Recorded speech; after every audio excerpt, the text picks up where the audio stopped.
पहिलो कोरिन्थी 1 अध्याय। परमेश्वरको इच्छाद्वारा ख्रिस्ट येशूको प्रेरित हुनलाई बोलाइएका पावल र हाम्रो भाइ सोस्थिनसबाट कोरिन्थीमा भएका परमेश्वरको मण्डलीलाई जो ख्रिस्ट येशूमा पवित्र भएको छ र तिनीहरूका साथसाथै हरेक स्थानमा सन्त हुनलाई बोलाइएकाहरू सबैलाई जसले प्रभु येशू ख्रिस्टका नाउँको पुकारा गर्दछन्, जो तिनीहरूका र हाम्रा प्रभु हुनुहुन्छ। परमेश्वर हाम्रा पिता र प्रभु येशू ख्रिस्टबाट तिमीहरूलाई अनुग्रह र शान्ति, धन्यवाद ज्ञापन।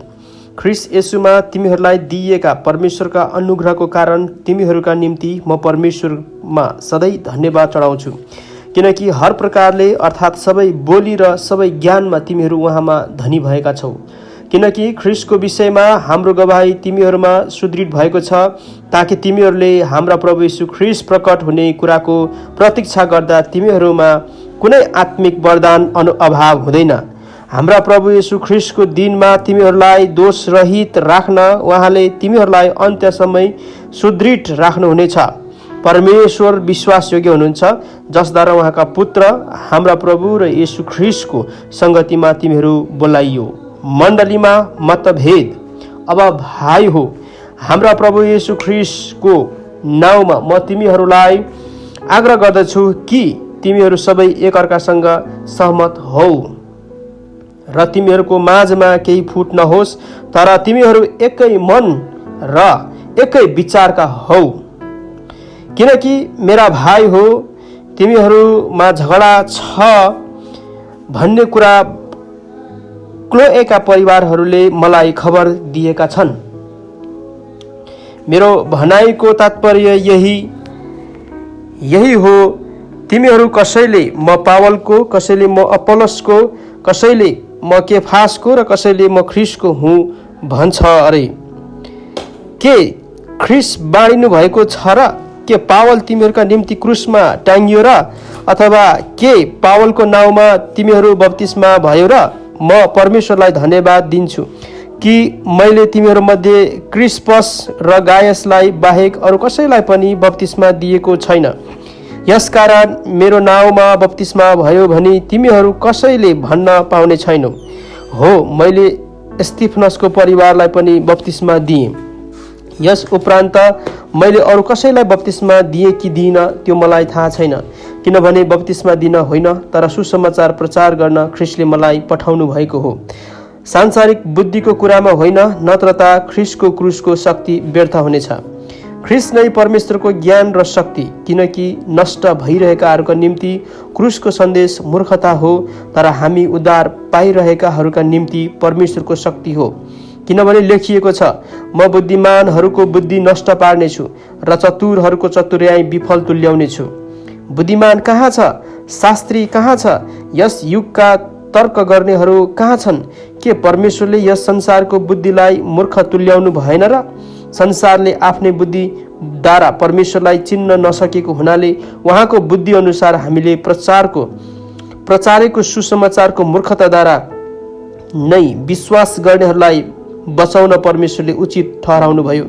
किनकि यहुदीहरू चिन्ह माग्छन् र ग्रीकहरू बुद्धिको खोजमा छन्, तर हामी चाहिँ क्रुसमा टाँगिनु भएका ख्रिस्टलाई प्रचार गर्दछौँ, जो यहुदीहरूका निम्ति बाधा र अन्य जातिहरूका निम्ति मूर्खता हो, तर ती बोलावट भएकाहरूका निम्ति चाहे यहुदीहरू होउन् वा ग्रीकहरू होउन्, ख्रिस्ट नै परमेश्वरको शक्ति र बुद्धि हुनुहुन्छ। किनभने परमेश्वरको मूर्खता मानिसहरूको बुद्धि भन्दा श्रेष्ठ छ र परमेश्वरको दुर्बलता मानिसहरूको बलभन्दा शक्तिशाली छ। किनकि भाइ हो, जब तिमीहरू बोलाइएका थियौ तिमीहरू कस्ता थियौ सो विचार गर। सांसारिक स्तर अनुसार तिमीहरूमध्ये धेरैजना बुद्धिमान, धेरैजना शक्तिशाली र धेरैजना खानदानी थिएनौ, तर बुद्धिमानहरूलाई शर्ममा पार्न परमेश्वरले संसारका मूर्ख कुराहरूलाई छान्नुभयो र शक्तिशालीलाई शर्ममा पार्नलाई परमेश्वरले संसारका निर्बल कुराहरूलाई छान्नुभयो। परमेश्वरले संसारका नीच र तुच्छ ठहरिएका कुराहरूलाई चुन्नुभयो, यहाँसम्म कि नगण्य कुराहरूलाई पनि चुन्नुभयो, यस हेतुले कि जुन कुरा छन् ती व्यर्थ ठहरिउन्। यसैले कुनै प्राणीले परमेश्वरको सामुन्ने अहंकार नगरोस्। परमेश्वर नै ख्रीष्ट येशूमा तिमीहरूका जीवनको स्रोत हुनुहुन्छ। ख्रीष्टलाई नै उहाँले हाम्रा बुद्धि, हाम्रा धार्मिकता र पवित्रता र हाम्रा उद्धार बनाउनु भयो। यसैले लेखिएको छ, गर्व गर्नेले प्रभुमा नै गर्व गरोस्। पहिलो कोरिन्थी 2 अध्याय। भाइ हो, म तिमीहरू कहाँ आउँदा ठुला ठुला कुराहरू र बुद्धिमा परमेश्वरका गवाहीको घोषणा गर्दै आइन, किनकि तिमीहरूसँग हुँदा येशू ख्रीष्ट र उहाँलाई क्रुसमा टाँगेका कुरा बाहेक अरू केही नजान्ने नै मैले निश्चय गरेको थिएँ। म तिमीहरू कहाँ दुर्बलतामा र ज्यादै डर र कम पश्चात आएँ। मेरो उपदेश र सन्देश घतलाग्दो र बुद्धिपूर्ण शब्दमा थिएन, तर पवित्र आत्माको र शक्तिको प्रदर्शनमा थियो, ताकि तिमीहरूको विश्वास मानिसको बुद्धिमा होइन तर परमेश्वरको शक्तिमा आधारित होस्। पवित्र आत्माको ज्ञान तापनि परिपक्व भएकाहरूका बीचमा हामी बुद्धिको प्रचार गर्दछौँ, तर यस युगको बुद्धि होइन, न त यस युगका शासकहरूको बुद्धि जो निश्चय बिति जानेछ, तर हामी परमेश्वरको गुप्त र लुकेको बुद्धिको प्रचार गर्दछौँ, जो युग युग अघि हाम्रो महिमाको निम्ति परमेश्वरले नियुक्त गरिदिनुभयो। यस युगका कुनै पनि शासकहरूले त्यो कुरा बुझेनन्। तिनीहरूले बुझेका भएदेखि महिमाका प्रभुलाई क्रुसमा टाङ्ने नै थिएनन्। तर यसो लेखिएको छ, आँखाले नदेखेका र कानले नसुनेका र मानिसले मनमा नसोचेका यिनै कुरा परमेश्वरले उहाँलाई प्रेम गर्नेहरूका निम्ति तयार पार्नु भएको छ। परमेश्वरले हाम्रा निम्ति पवित्र आत्माद्वारा त्यो प्रकट गर्नुभएको छ, किनकि पवित्र आत्माले प्रत्येक कुरा खोज्नुहुन्छ। परमेश्वरका गहिरा गहिरा कुराहरू पनि खोजी गर्नुहुन्छ। मानिसभित्र रहेको आफ्नै आत्मा बाहेक कसले मानिसका विचारलाई बुझ्न सक्छ? त्यसरी नै परमेश्वरका विचार परमेश्वरका आत्मा बाहेक कसैले बुझ्दैन। अब हामीले संसारको आत्मा पाएका छैनौँ, तर परमेश्वरले हामीलाई दिनुभएका वरदानहरू बुझ्न सकौँ भनेर उहाँबाट पवित्र आत्मा पाएका छौँ। जुन कुरा हामी प्रचार गर्छौँ ती कुरा मानिसहरूको बुद्धिले सिकाइएका शब्दहरूमा होइन, तर पवित्र आत्माले सिकाउनु भएअनुसार हामी आत्मिक शब्दहरूमा आत्मिक सत्यताहरूको अर्थ खोल्दछौँ। जो मानिस आत्मिक छैन त्यसले परमेश्वरका आत्माका कुराहरू ग्रहण गर्दैन, किनकि ती कुराहरू त्यसको निम्ति मूर्खता हुन्छन् र त्यसले ती बुझ्न सक्दैन, किनकि ती कुराहरू आत्मिक रीतिले मात्र चिन्न सकिन्छ। आत्मिक मानिसले सबै कुराको जाँच गर्दछ, तर ऊ चाहिँ कुनै मानिसद्वारा जाँचिने छैन, किनकि कसले प्रभुको मनलाई जानेको छ र कसले उहाँलाई सिकाउन सक्छ, तर हामीसँग त ख्रीष्टको मन छ। पहिलो कोरिन्थी 3 अध्याय। मण्डलीमा विभाजन। भाइ हो, तिमीहरूसँग बोल्दा आत्मिक जनहरूसँग बोले जस्तै म बोल्न सकिन, तर सांसारिक मानिस ख्रीष्टमा दुधे बालकसँग बोले जस्तै म बोल्न सकेँ। मैले तिमीहरूलाई दूध खुवाएँ, खदिलो पदार्थ होइन, किनकि तिमीहरू त्यसको निम्ति तयार थिएनौ अनि अझ पनि छैनौ। तिमीहरू अझै सांसारिक नै छौ, किनकि जब तिमीहरूका बीचमा डाहा र कलह छ त के तिमीहरू सांसारिक चालमा चल्ने साधारण मानिस जस्ता भएनौ र? किनकि एउटाले पावलको र अर्काले म चाहिँ अपोलोसको भन्छ भने सांसारिक मानिस जस्तो भएनौ र? अपोलोस के हो, पावल के हो? प्रभुले हरेकलाई खटाउनु भए अनुसार सेवकहरू मात्र हुन्, जसद्वारा तिमीहरूले विश्वास गर्यौ। मैले रोपे, अपोलोसले पानी हाले, तर परमेश्वरले नै बढाउनु भयो। यसकारण रोप्ने केही होइन, न पानी हाल्ने केही हो, तर परमेश्वर मात्र जसले वृद्धि दिनुहुन्छ। रोप्ने र पानी हाल्ने एकै समान हुन्, हरेकले आफ्ना आफ्नै मेहनत अनुसार आफ्नो ज्याला पाउनेछ। किनकि हामी परमेश्वरका सहकर्मी हौ, तिमीहरू चाहिँ परमेश्वरका खेत हौ, परमेश्वरका भवन हौ। मलाई दिइएको परमेश्वरको अनुग्रह अनुसार घर बनाउने निपुण कारिगरले जस्तै मैले जग बसाले र अर्काले त्यसमाथि घर बनाउँदै जान्छ। त्यसमाथि बनाउँदै जाने हरेक मानिसले कसरी बनाउँदैछ सो ध्यान दियोस्, किनकि जुन जग बसाली सकिएको छ जो येशू ख्रीष्ट हुनुहुन्छ, त्यसबाहेक कुनै मानिसले अर्को जग बसाल्न सक्दैन। अब यदि कुनै मानिसले यस जगमाथि सुन, चाँदी, बहुमूल्य पत्थर, काठ, घाँस वा पराल प्रयोग गरेर घर बनायो भने प्रत्येक मानिसको काम प्रकट हुनेछ, किनकि न्यायको दिनले त्यो खुलस्त गरिदिनेछ। त्यो आगोद्वारा प्रकट हुनेछ र हरेकले कस्तो काम गरेको छ सो आगोले जाँच गर्नेछ। यदि कुनै मानिसले त्यस जगमाथि बनाएको काम रहिरह्यो भने उसले इनाम पाउनेछ, यदि कुनै मानिसको काम जलेर नष्ट भयो भने त्यसले नोक्सानी भोग्नुपर्नेछ, तर त्यो आफै चाहिँ आगोबाट उम्के झै बाँच्नेछ। के तिमीहरूलाई थाहा छैन तिमीहरू परमेश्वरका मन्दिर हौ र परमेश्वरका पवित्र आत्मा तिमीहरूमा वास गर्नुहुन्छ? यदि कसैले परमेश्वरको मन्दिरलाई नष्ट गर्छ भने परमेश्वरले त्यसलाई नष्ट गर्नुहुनेछ, किनकि परमेश्वरको मन्दिर पवित्र हुन्छ र त्यो मन्दिर तिमीहरू नै हौ। कसैले आफैलाई धोका नदेओस्। तिमीहरूमध्ये कसैले यस युगमा आफैलाई बुद्धिमान सम्झन्छ भने त्यो मूर्ख बनोस्, ताकि त्यो बुद्धिमान बन्न सकोस्। किनकि संसारको बुद्धि परमेश्वरको सामु मूर्खता हो, किनकि लेखिएको छ, उहाँले बुद्धिमानहरूलाई तिनीहरूको धूर्ततामा पक्रनुहुन्छ। फेरि बुद्धिमानहरूका विचार व्यर्थ हुन् भनी परमप्रभु जान्नुहुन्छ। यसै कारण कसैले मानिसहरूमाथि गर्व नगरोस्, किनकि सबै थोक तिमीहरूकै हुन्। चाहे पावल कि अपोलोस कि केफास अथवा संसार वा जीवन वा मृत्यु वा वर्तमान कि भविष्य, सबै तिमीहरूकै हुन् र तिमीहरू ख्रीष्टका हौ अनि ख्रीष्ट चाहिँ परमेश्वरका हुनुहुन्छ। पहिलो कोरिन्थी 4 अध्याय। ख्रीष्टका प्रेरितहरू। यसरी मानिसले हामीहरूलाई ख्रीष्टका सेवक र परमेश्वरका रहस्यहरूका भण्डारे ठान्नु पर्दछ। त्यसबाहेक यो आवश्यक छ कि भण्डारेहरू विश्वासयोग्य ठहरिनुपर्छ। तर तिमीहरूबाट वा मानिसको कुनै अदालतबाट मेरो इन्साफ हुनु यो त मेरो निम्ति अति सानो कुरा हो। म आफै पनि आफ्नो इन्साफ गर्दिन। मेरो आफ्नै विरुद्धमा केही छ भन्ने मलाई थाहा छैन, तर त्यसले मलाई निर्दोष साबित गर्दैन। मेरो न्याय गर्ने त प्रभु नै हुनुहुन्छ। यसकारण तोकिएको समयभन्दा अघि न्याय नगर। प्रभु आउन्जेल पर्ख। उहाँले अन्ध्यारोमा लुकेका कुराहरूलाई प्रकाशमा ल्याउनु हुनेछ र मानिसहरूका हृदयका अभिप्रायहरू प्रकट गरिदिनुहुनेछ। तब हरेक मानिसले परमेश्वरबाट आफ्नो प्रशंसा पाउनेछ। भाइ हो, मैले आफ्नो र अपोलोसको उदाहरण दिएर तिमीहरूका भलाइको निम्ति यी सब कुरा लेखेको छु, ताकि हामीबाट पवित्र धर्मशास्त्र अनुसार तिमीहरू जिउन सक र तिमीहरूमध्ये कोही पनि एकअर्काको विरुद्धमा घमण्डले नफुल। किनभने अरूहरूभन्दा तिमीहरू कुन कुरामा फरक छौ? तिमीहरूसित के छ जो तिमीहरूले पाएका होइनौ? अनि तिमीहरूले त्यो पाएका छौ भने त्यो चाहिँ वरदान होइन जस्तै गरी। किन तिमीहरू घमण्डले फुल्दछौ? तिमीहरू तृप्त भइसकेका छौ, तिमीहरू धनी भइसकेका छौ। हामी बिना नै तिमीहरू राजा भएका छौ। तिमीहरूले साँच्चै राज्य गरेका भए हुन्थ्यो, ताकि हामी पनि तिमीहरूसँग राज्य गर्न सकौँ।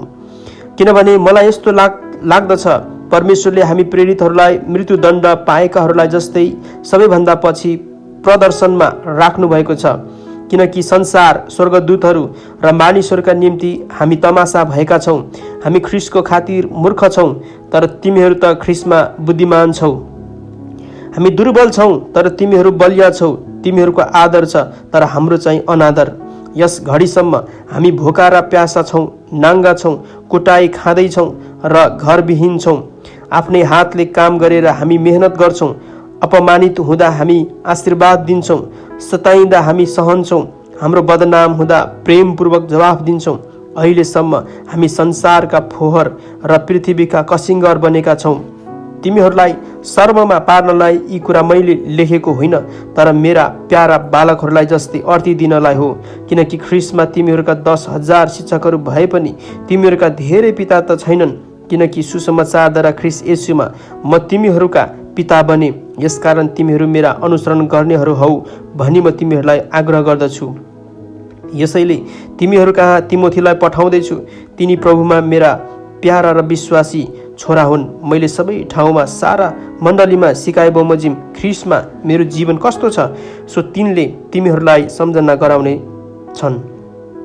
म तिमीहरू कहाँ नआउने भन्ठानेर कतिजना अहङ्कारी भएका छन्, तर प्रभुको इच्छा भयो भने म तिमीहरू कहाँ चाँडै आउनेछु। र ती अहङ्कारी मानिसहरूको कुरा होइन, तर तिनीहरूको शक्ति चाहिँ के रहेछ त्यसको पत्ता लाउनेछु। किनकि परमेश्वरको राज्य कुरामा होइन, तर शक्तिमा हुन्छ। तिमीहरू के इच्छा गर्छौ म तिमीहरू कहाँ छडी लिएर आऊ कि नम्रताको आत्मामा प्रेम साथ? पहिलो कोरिन्थी 5 अध्याय। व्यभिचारको खण्डन। तिमीहरूका बीचमा व्यभिचार छ भन्ने कुरा पक्का गरी सुनिएको छ। यस्तो व्यभिचार जो अन्य जातिहरूमा पनि हुँदैन। तिमीहरूमध्ये कुनै एकजनाले आफ्नै बुबाकी पत्नी राखेको छ भन्ने सुनेको छु। तिमीहरू चाहिँ घमण्ड गर्छौ। तिमीहरूले त सो गर्नुपर्ने थिएन र? यस्तो काम गर्नेलाई तिमीहरूका बीचबाट हटाऊ। म शरीरमा उपस्थित नभए पनि आत्मामा तिमीहरूसँग छु। म उपस्थित भए झैँ गरी यस्तो काम गर्नेको न्याय मैले गरिसकेको छु। जब तिमीहरू हाम्रा प्रभु येशूको नाउँमा भेला हुन्छौ र म आत्मामा तिमीहरूसँग उपस्थित हुन्छु अनि हाम्रा प्रभु येशूको शक्तिमा त्यस मानिसलाई शैतान कहाँ सुम्पिदेऊ ताकि त्यसको पापमय स्वभाव नाश होस् अनि प्रभुको दिनमा त्यसको आत्मा चाहिँ बाँचोस्। तिमीहरूको घमण्ड ठिक होइन। अलिकता खमीरले जम्मै ढिकालाई खमीरा बनाइहाल्छ भन्ने के तिमीहरूलाई थाहा छैन? नयाँ ढिका बन्नलाई पुरानो खमीरलाई निकाल, किनकि तिमीहरू वास्तवमा अखमिरी नै हौ। हाम्रो निस्तारको थुमा ख्रीष्टको बलिदान भइसकेको छ। यसकारण हामी पुरानो खमीरले अर्थात् कुकर्म र दुष्टताको खमीरले होइन, तर निष्कपटता र सत्यताको अखमिरी रोटीले चाड मनाऊ। मैले मेरो पत्रमा तिमीहरूलाई व्यभिचारीहरूको सङ्गत नगर्नु भनेर लेखेको थिएँ। त्यसको अर्थ यस संसारका व्यभिचारीहरू, लोभीहरू वा लुटाहाहरू वा मूर्ति पूजकहरूसँग बिल्कुलै सङ्गत नगर्नु भनेको होइन, नत्र त तिमीहरू संसारबाट नै निस्किजानु पर्थ्यो।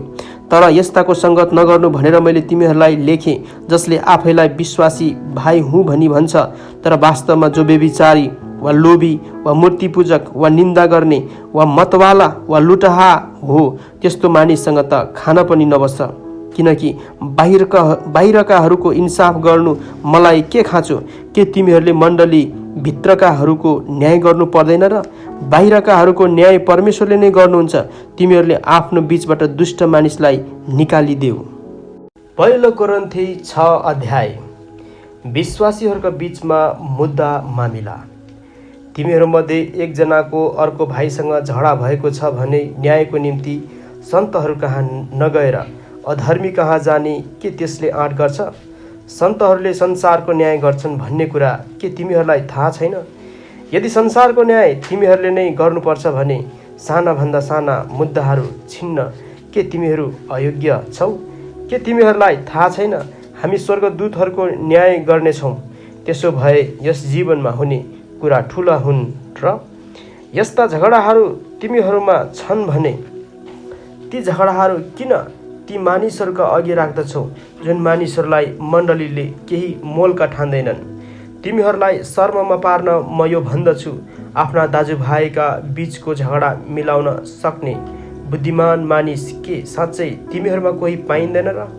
तर एउटा भाइ अर्को भाइको विरुद्धमा अदालतमा जान्छ, त्यो पनि अविश्वासीहरूका सामुन्ने। तिमीहरूमा एकले अर्काको विरुद्धमा मुद्दा लड्नु नै तिमीहरूको हार हो। बरु अन्याय किन नसहनु? बरु किन ठगिएर नै नबस्नु? तर तिमीहरू नै अन्याय गर्दछौ र ठग्छौ, त्यो पनि आफ्नै भाइहरूलाई। अधर्मीहरू परमेश्वरका राज्यको हकदार हुँदैनन् भन्ने के तिमीहरूलाई थाहा छैन? धोका नखाऊ। अनैतिकहरू, मूर्ति पूजकहरू, व्यभिचारीहरू, समलिङ्गीहरू, पुरुषगामीहरू, चोरहरू, लोभीहरू, मतवालाहरू, निन्दा गर्नेहरू, लुटाहाहरू परमेश्वरका राज्यको हकदार हुने छैनन्। तिमीहरू कोही यस्तै थियौ, तर तिमीहरू धोइयो, पवित्र पारियो, प्रभु येशू ख्रीष्टको नाउँमा हाम्रा परमेश्वरका आत्माद्वारा निर्दोष ठहराइयो। व्यभिचार। सबै कुरा मेरो निम्ति न्यायसङ्गत छन्, तर सबै कुरा फाइदाका छैनन्। सबै कुरा मेरो निम्ति न्यायसङ्गत छन्, तर म कुनै कुराको कमारो हुने छैन। भोजन पेटको निम्ति र पेट भोजनको निम्ति हो, तर परमेश्वरले दुवैलाई नाश गर्नुहुनेछ। शरीर व्यभिचारको निम्ति होइन, तर प्रभुको निम्ति हो र प्रभु शरीरको निम्ति हुनुहुन्छ। परमेश्वरले आफ्नो शक्तिले प्रभुलाई जीवित पार्नुभयो र हामीलाई पनि उहाँको शक्तिद्वारा जीवित पार्नुहुनेछ। तिमीहरूका शरीर ख्रीष्टका अङ्गहरू हुन् भन्ने के तिमीहरूलाई थाहा छैन? त के म ख्रीष्टका अङ्गहरू लिएर तिनलाई वेश्याका अशुद्ध अङ्ग तुल्याउँ? यो कदापि नहोस्। वेश्यासँग जोडिने मानिस शरीरमा त्यससँग एक हुन्छ भन्ने कुरा के तिमीहरूलाई थाहा छैन? किनकि यस्तो लेखिएको छ, ती दुवै एउटै शरीर हुनेछन्। तर जो प्रभुसँग एक हुन्छ त्यो उहाँसँग आत्मामा एउटै हुनेछ। व्यभिचारदेखि अलग बस। अरू जुनसुकै पाप जो मानिसले गर्दछ त्यो शरीरबाट बाहिर हुन्छ, तर व्यभिचार गर्ने मानिसले आफ्नै शरीरको विरुद्धमा पाप गर्दछ। तिमीहरूको शरीर पवित्र आत्माको मन्दिर हो, जुन पवित्र आत्मा तिमीहरूले परमेश्वरबाट पाएका छौ र उहाँ तिमीहरूभित्र वास गर्नुहुन्छ भन्ने के तिमीहरूलाई थाहा छैन? तिमीहरू स्वयं आफ्नै होइनौ, तिमीहरू मोल तिरेर किनिएका हौ, यसकारण तिमीहरूका शरीरमा परमेश्वरको महिमा गर। पहिलो कोरिन्थी 7 अध्याय विवाह सम्बन्धी।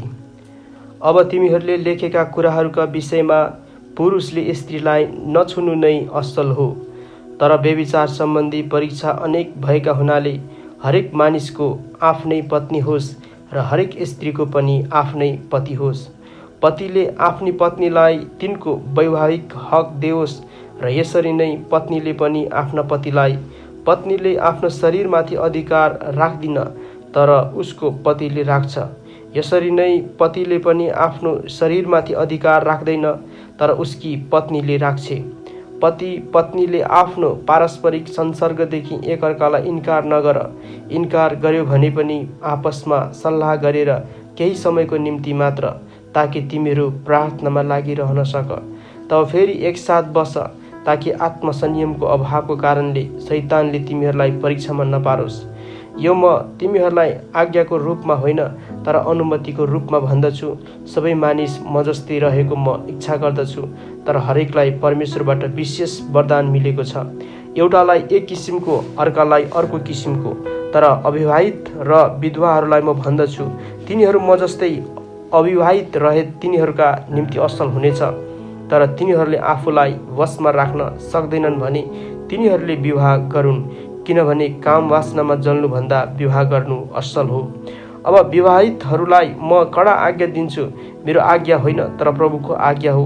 पत्नी पतिबाट नछुटोस्, तर छुट्टिएर बसिहाले तापनि त्यसले विवाह नगरोस्, बरु आफ्नो पतिसँग मिलाप गरोस्। पतिले आफ्नी पत्नीलाई नत्यागोस्। तर तिमी अरूहरूलाई म भन्दछु, यो मेरो भनाइ हो, प्रभुको होइन। यदि कुनै भाइकी ख्रीष्टमा विश्वास नगर्ने पत्नी छ र तिनी उसँग बस्न चाहन्छन् भने उसले त्यसलाई नत्यागोस्।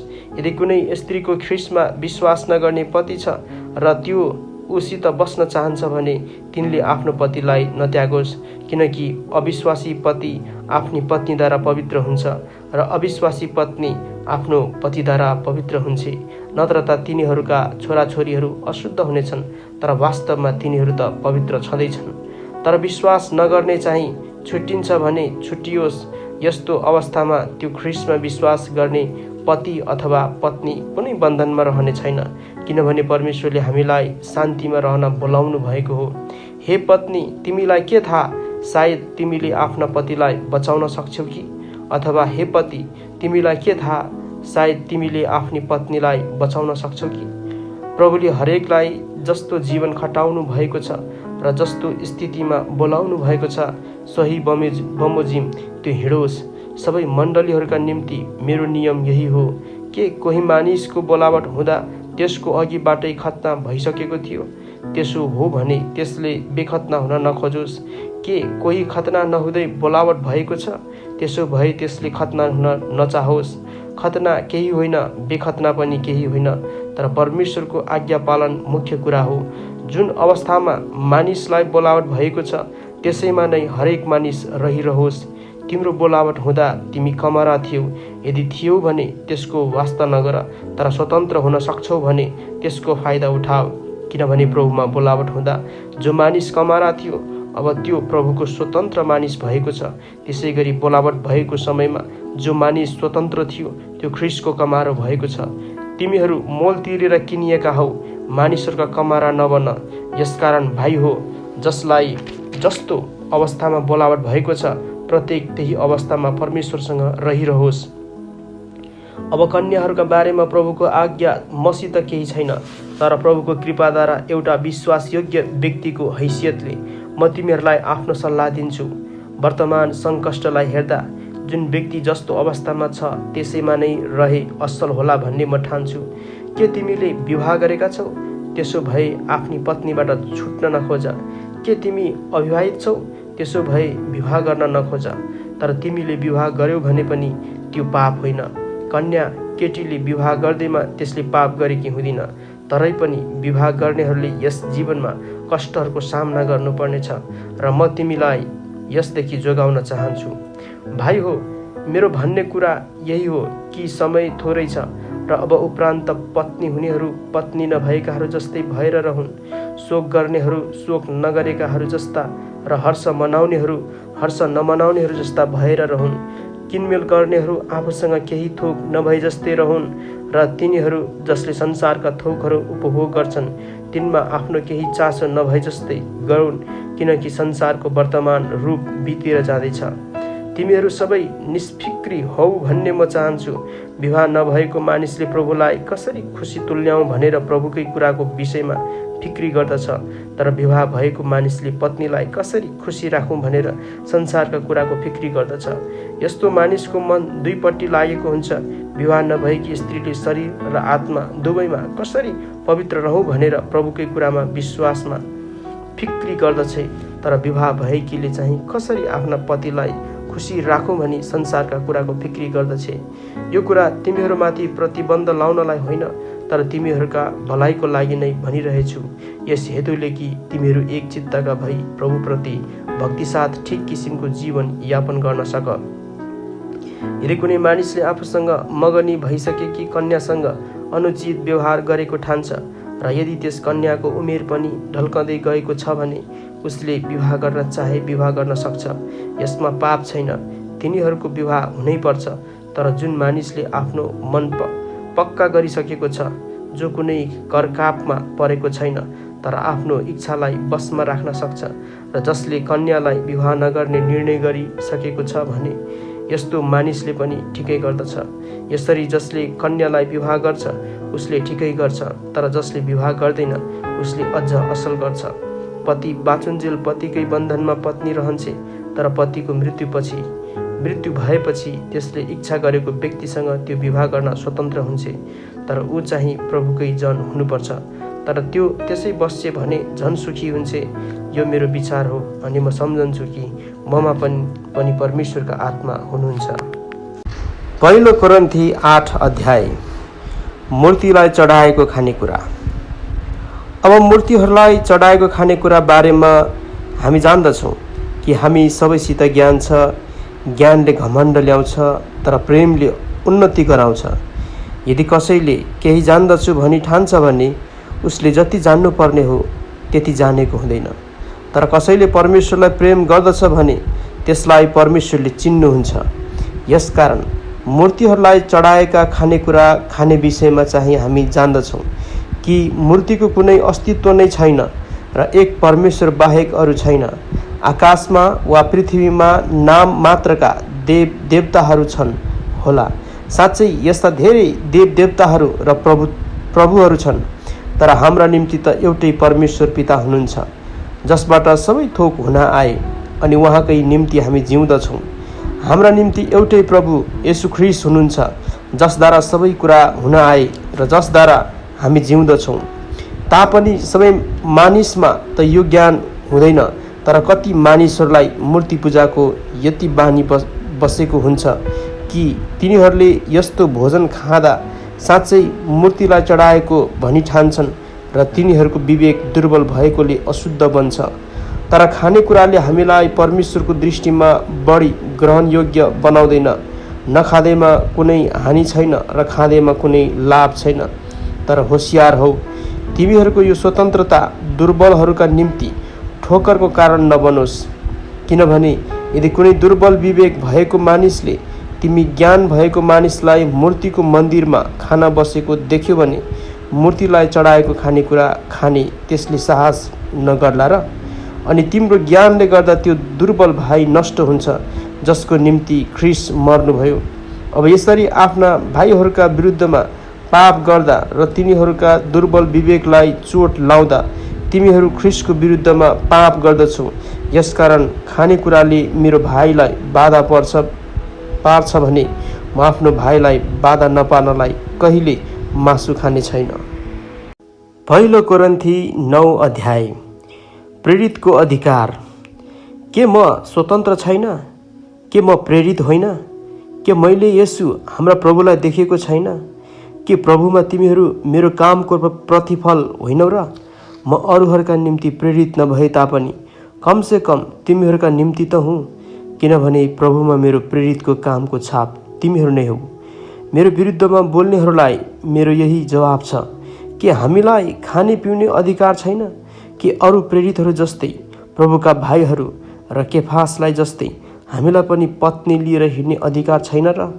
अथवा के बर्नबास र मलाई मात्र काम नगरिकन नै जीविका चलाउने अधिकार छैन? आफ्नै खर्चमा कसले सिपाहीको काम गर्छ र? दाखबारी लाएर कसले त्यसको फल खाँदैन? अथवा भेडा बाख्राका बथान पालेर कसले त्यसको दुध पिउँदैन? के मानिसको दृष्टिकोणबाट मात्र म यो भन्दैछु र? अथवा के व्यवस्थाले पनि यही कुरा भन्दैन? किनभने मूसाको व्यवस्थामा लेखिएको छ, दाइँ गर्दा गोरुलाई मोहलो नलगाओ। के गोरुहरूका विषयमा परमेश्वर चिन्तित हुनुहुन्छ? के उहाँले हाम्रो खातिर नै यो भन्नुभएको होइन र? हाम्रो खातिर नै यो लेखिएको हो। किनकि जोत्ने र दाइँ गर्नेले अन्नको केही हिस्सा पाउने आशामा नै जोत्छ र दाइँ गर्छ। यदि हामीहरूले तिमीहरूका माझमा आत्मिक बिउ रोपेका छौँ भने र तिमीहरूको भौतिक सम्पत्तिको कटनी गर्यौँ भने के त्यो अति भयो र? यदि अरूहरूले तिमीहरूमाथि यस मुनासिब हकको दाबी गर्छन् भने के हाम्रो अझ बढी हक छैन र? तापनि हामीले त यस हकको प्रयोग गरेका छैनौँ, तर ख्रिस्टको सुसमाचारमा बाधा नपारौँ भनेर बरु हामी सबै कुरा सहन्छौँ। के तिमीहरूलाई थाहा छैन कि मन्दिरमा सेवा गर्नेहरूले मन्दिरका थोकहरूबाट खान्छन् र वेदीका सेवा गर्नेहरूले बलिबाट हिस्सा लिन्छन्? त्यसरी नै सुसमाचार प्रचार गर्नेहरूले पनि सुसमाचारबाटै जीविका चलाउन् भनी प्रभुले आज्ञा दिनुभयो। तर यी हकहरूमध्ये मैले कुनैको प्रयोग गरेको छैन र मेरो निम्ति यस्तै प्रबन्ध होस् भनेर मैले यी कुरा लेखेको होइन। किनभने मेरो गर्व गर्ने कुरादेखि कसैले मलाई वञ्चित गराउन भन्दा बरु म मर्नु असल छ। किनकि यदि मैले सुसमाचार प्रचार गरेँ भने त्यसमा मैले घमण्ड गर्ने केही कारण छैन, किनकि यसो गर्न म बाध्य छु।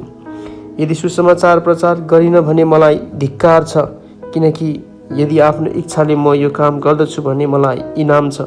तर मैले आफ्नै इच्छाले यो गरेको होइन भने पनि मलाई एउटा भण्डारीको जिम्मा सुम्पिदिएको छ। तब मेरो इनाम के हो? केवल यति नै हो कि सित्तैमा सुसमाचार प्रचार गर्न पाऊँ र सुसमाचार प्रचार गर्दा पाउने पूर्ण हकको दाबी मैले गर्न नपरोस्। किनभने म मानिसहरूबाट स्वतन्त्र भएँ तापनि अझ धेरैलाई जित्न सकूँ भनेर मैले आफैलाई सबैको दास तुल्याएँ। यहुदीहरूलाई जितुँ भनेर यहुदीहरूका निम्ति म यहुदी जस्तै बने। व्यवस्थाको अधीनमा रहनेहरूलाई जितुँ भनेर म आफै व्यवस्थाको अधीनमा नभई तापनि व्यवस्थाको अधीनमा भएकाहरूका निम्ति व्यवस्थाकै अधीनमा रहे जस्तै भएँ। व्यवस्थाको बाहिर हुनेहरूलाई जित्न सकूँ भनेर म आफै परमेश्वरको व्यवस्थाबाट बाहिर नभई तर ख्रिस्टको व्यवस्थाको अधीनमा रही व्यवस्थाको बाहिर हुनेहरू झै बने। दुर्बलहरूलाई जितुँ भनेर दुर्बलहरूका निम्ति म दुर्बल बने। सब प्रकारका उपायले कसै न कसैलाई बचाउन सकूँ भनेर सबैका निम्ति म सब थोक बने। सुसमाचारका आशिषहरूको सहभागी हुन सकूँ भनेर सुसमाचारकै खातिर म यी सब थोक गर्दछु। के तिमीहरूलाई थाहा छैन? दौडमा दगुर्नेहरू सबै दगुर्छन्, तर इनाम चाहिँ एउटैले मात्र पाउँछ। तिमीहरू इनाम प्राप्त गर्ने किसिमले दौड। खेलमा भाग लिने खेलाडी सबै थोकमा आत्मसंयमी हुनुपर्छ। तिनीहरू नष्ट भएर जाने मुकुट पाउनलाई यसो गर्दछन्, तर हामी चाहिँ अविनाशी मुकुट पाउनलाई यसो गर्दछौँ। यसकारण लक्ष्य नराखी म दगुर्दिन। हावामा मुक्का हान्नेले जस्तो म मुक्का हान्दिन, तर म आफ्नो शरीरलाई कठोरता साथ सधाउँछु र यसलाई बसमा राख्दछु। नत्र त अरूहरूलाई प्रचार गरेपछि म आफै चाहिँ अयोग्य ठहरिनेछु। पहिलो कोरिन्थी 10 अध्याय। इजरायलको इतिहासबाट चेतावनी। भाइ हो, तिमीहरूले यो कुरा जान भनी म चाहन्छु कि हाम्रा पुर्खाहरू सब बादल मुनि थिए र सबै समुद्रको बीचबाट भएर गए। अनि मोसामा तिनीहरू सबैले बादल र समुद्रमा बप्तिस्मा पाएका थिए। सबैले एउटै आत्मिक भोजन खाए, सबैले आत्मिक पानी पिए, किनकि तिनीहरूका साथसाथै हिँड्ने आत्मिक चट्टानको पानी तिनीहरूले पिए र त्यो चट्टान चाहिँ ख्रिस्ट नै हुनुहुन्थ्यो। तापनि तिनीहरूमध्ये धेरै जसोसँग परमेश्वर प्रसन्न हुनु भएन र तिनीहरू मरुभूमिमा नष्ट भए। उनीहरूले जस्तै हामीले खराबीको इच्छा नगरौँ भनी यी कुरा हाम्रो चेतावनीको लागि हुन्। तिनीहरूमध्ये कति झै तिमीहरू मूर्तिपूजक नहौ, जस्तो लेखिएको छ, मानिसहरू खान र पिउनलाई बसे अनि नाच्नलाई उठे। हामी व्यभिचारमा फस्नु हुँदैन, जसरी तिनीहरूमध्ये कतिजना फसे र एकै दिनमा 23,000 मरेका थिए। हामीले प्रभुको परीक्षा गर्नु हुँदैन, जसरी तिनीहरूमध्ये कतिले गरे र सर्पहरूद्वारा नष्ट भएका थिए। हामीले गनगन गर्नु हुँदैन, जसरी तिनीहरूमध्ये कतिले गरे र विनाशबाट नष्ट भएका थिए। यी कुराहरू तिनीहरूलाई उदाहरणको रूपमा भएथे र हाम्रै शिक्षाको निम्ति लेखिएका हुन्, जसमाथि युग युगको अन्त्य आइसकेको छ। यसकारण जसले खडा छु भनी सोचेको छ त्यो होसियार रहोस्, नत्र त त्यो लड्नेछ। मानिसलाई आइपर्ने परीक्षा बाहेक तिमीहरू अरू परीक्षामा परेका छैनौ, तर परमेश्वर विश्वासयोग्य हुनुहुन्छ, जसले तिमीहरूलाई तिमीहरूका शक्तिदेखि बाहिरका परीक्षामा पर्न दिनुहुने छैन, तर तिमीहरूले सहन सकुन् भनेर परीक्षाको साथसाथै उम्कने बाटो पनि दिनुहुन्छ। यसरी तिमीहरू त्यसलाई खप्न सक्नेछौ। मूर्ति पूजाको भोज र प्रभु भोज। यसकारण मेरा प्रिय हो, मूर्ति पूजाबाट अलग्ग बस। समझदार मानिसहरूलाई जस्तै गरी म भन्दैछु, मैले भनेका कुरा तिमीहरू आफै विचार गर। आशिषका त्यो कचौरा जुनको निम्ति हामी आशिष माग्छौँ, के त्यो ख्रीष्टको रगतमा हुने सहभागिता होइन र? त्यो रोटी जुन हामी भाँच्छौँ, के त्यो ख्रीष्टको शरीरमा हुने सहभागिता होइन? किनभने रोटी एउटै हो। हामी धेरै भए तापनि एउटै शरीर हौँ, किनकि हामी सबै एउटै रोटीबाट खान्छौँ। इजरायल जातिलाई हेर, बलिदानको वस्तु खानेहरू के वेदीका सहभागी भएनन् र? म के भन्न लागिरहेछु त, के मूर्तिलाई चढाएको थोक केही हो र? अथवा मूर्ति नै केही चिज हो र? त्यसो होइन, तर म यही भन्न लागिरहेछु कि मूर्ति पूजकहरूले जो बलि चढाउँछन् त्यो परमेश्वरलाई होइन, तर भूत प्रेतलाई चढाउँछन्, र तिमीहरू भूत प्रेतसँग सहभागी हौ भन्ने म चाहन्न। तिमीहरू प्रभुको कचौरा र भूत प्रेतको कचौरा दुवैबाट पिउन सक्दैनौ। तिमीहरू प्रभुको टेबिल र भूत प्रेतको टेबिल दुवैबाट खान सक्दैनौ। के हामीले प्रभुलाई डाही तुल्याउने? के हामी उहाँभन्दा शक्तिशाली छौँ? विश्वासीहरूको स्वतन्त्रता। सबै कुरा न्यायसङ्गत छन्, तर सबै कुरा फाइदाका छैनन्। सबै कुरा न्यायसङ्गत छन्, तर सबै कुराले सुधार गर्दैनन्। कसैले पनि आफ्नो भलाइ नखोजोस्, तर आफ्नो छिमेकीको भलाइ खोजोस्। मासु पसलहरूमा के बेचिन्छ, विवेकको खातिर केही सोधपुछ नगरी त्यो खाओ, किनभने पृथ्वी र त्यसमा भएका यावत थोकहरू सबै परमेश्वरकै हुन्। कुनै एक अविश्वासीले तिमीहरूलाई भोजमा निम्त दिँदा तिमीलाई जाने इच्छा भयो भने तिम्रो अगाडि नै जे राखिदिएको हुन्छ, विवेकको खातिर केही सोधपुछ नगरी खाओ। तर कोही मानिसले तिमीलाई यो त बलिमा चढाएको हो भन्यो भने बताइदिनेको खातिर र विवेकको खातिर त्यो नखाओ। तिम्रो होइन, तर त्यसको विवेकको खातिर। मेरो स्वतन्त्रताको न्याय अर्काको विवेकले किन हुने र? यदि धन्यवाद दिएर म खाँदैछु भने धन्यवाद दिएर खाएको भोजको निम्ति किन मेरो निन्दा हुने?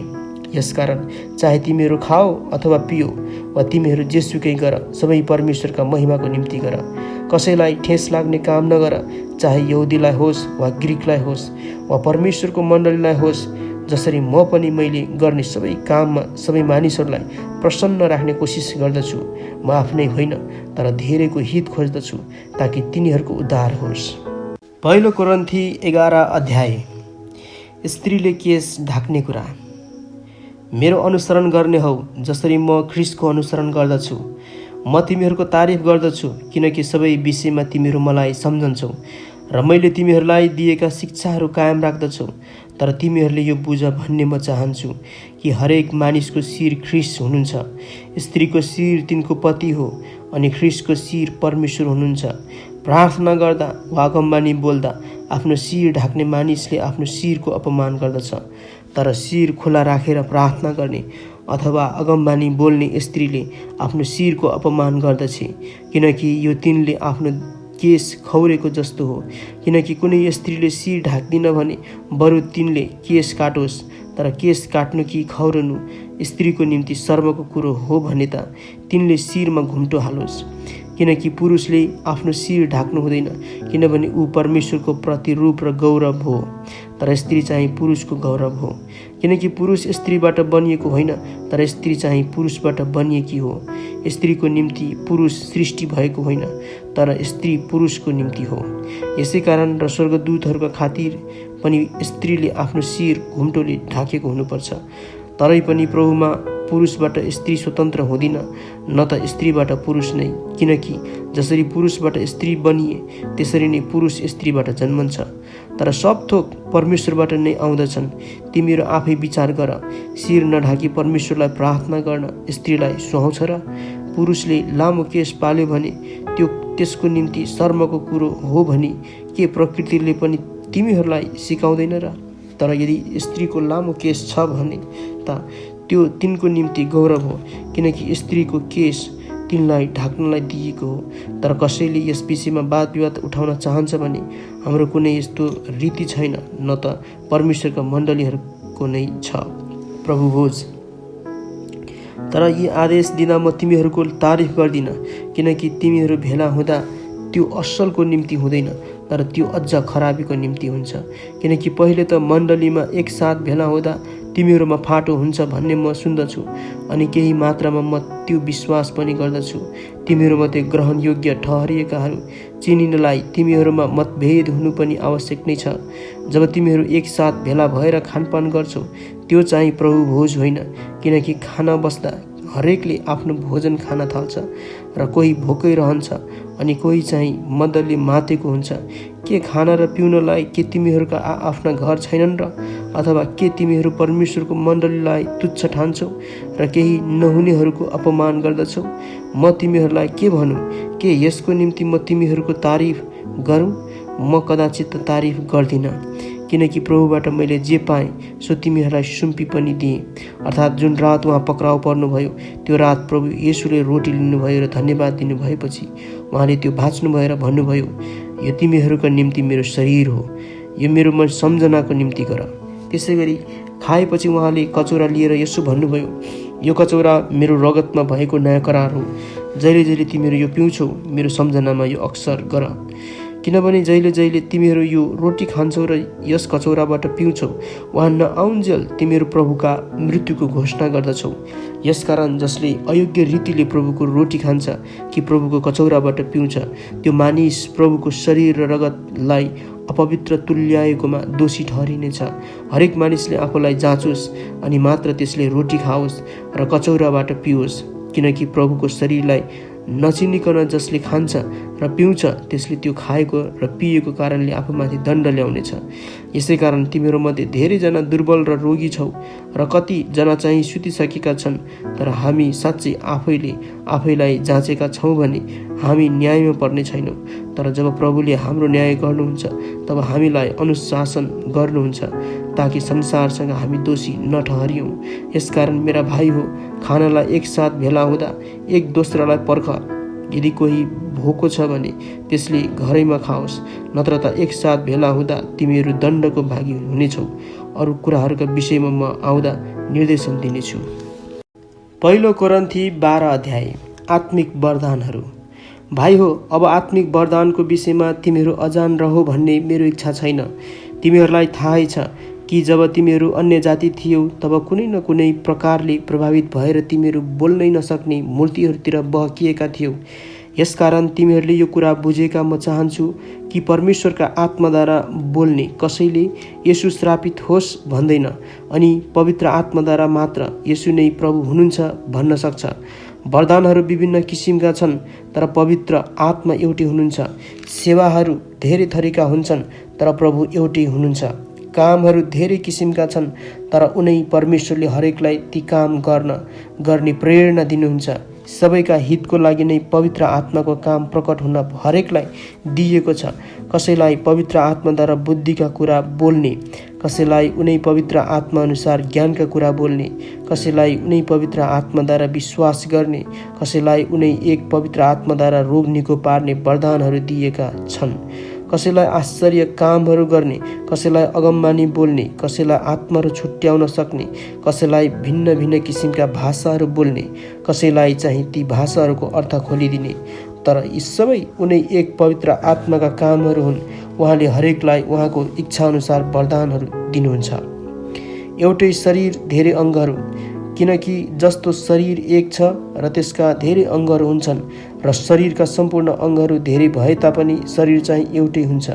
ख्रीष्ट पनि त्यस्तै हुनुहुन्छ, किनकि एउटै पवित्र आत्माद्वारा हामी सबैले एउटै शरीरमा बप्तिस्मा पाएका छौँ।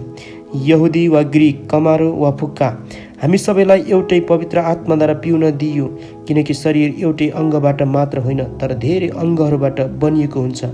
यदि खुट्टाले म हात होइन यसैले म शरीरको अङ्ग होइन भन्यो भने के त्यो शरीरको अङ्ग हुँदैन र कानले म आँखा होइन यसैले म शरीरको अङ्ग होइन भन्यो भने त्यो शरीरको अङ्ग हुँदैन र? यदि जम्मै शरीर आँखा हुँदो हो त सुन्ने कहाँबाट? यदि जम्मै शरीर कान हुँदो हो त सुँग्ने कहाँबाट? तर परमेश्वरले आफ्नो इच्छा बमोजिम शरीरमा हरेक अङ्ग मिलाएर राखिदिनु भएको छ। यदि ती जम्मै एउटै अङ्ग हुँदा हुन् त शरीर कहाँ हुने? तर अङ्गहरू धेरै छन् तापनि शरीर चाहिँ एउटै। आँखाले हातलाई मलाई तेरो दरकार छैन भन्न सक्दैन र शिरले पनि खुट्टालाई मलाई तिमीहरूको दरकार छैन भन्न सक्दैन। बरु शरीरका अझ दुर्बल देखिने अङ्गहरू नै नभई नहुने हुन्छन्। शरीरका ती अङ्गहरू जुनहरूलाई हामी कम महत्त्वका ठान्छौँ तिनलाई हामी बढ्ता आदर दिन्छौँ। प्रत्यक्ष रूपले देखाउन नसकिने अङ्गहरूलाई हामी बढी भद्रता साथ राख्छौँ। प्रत्यक्ष देखाउन सकिने हाम्रा अङ्गहरूलाई त्यस्तो हिफाजत चाहिँदैन। तर परमेश्वरले हाम्रो शरीरलाई यसरी मिलाउनु भएको छ कि हीन अङ्गहरूलाई बढी आदर प्रदान गर्नुभएको छ, ताकि शरीरमा बेमेल नहोस् तर अङ्गहरू एउटाले अर्काको निम्ति समान वास्ता राखुन्। यदि एउटा अङ्गलाई कष्ट भयो भने सबै अङ्गहरूले सँगै कष्ट भोग्छन्, अथवा एउटा अङ्गको आदर भयो भने सबै अङ्गहरूले सँगै आनन्द मनाउँछन्। तिमीहरू ख्रीष्टका शरीर हौ र हरेक त्यसका अङ्गहरू हौ।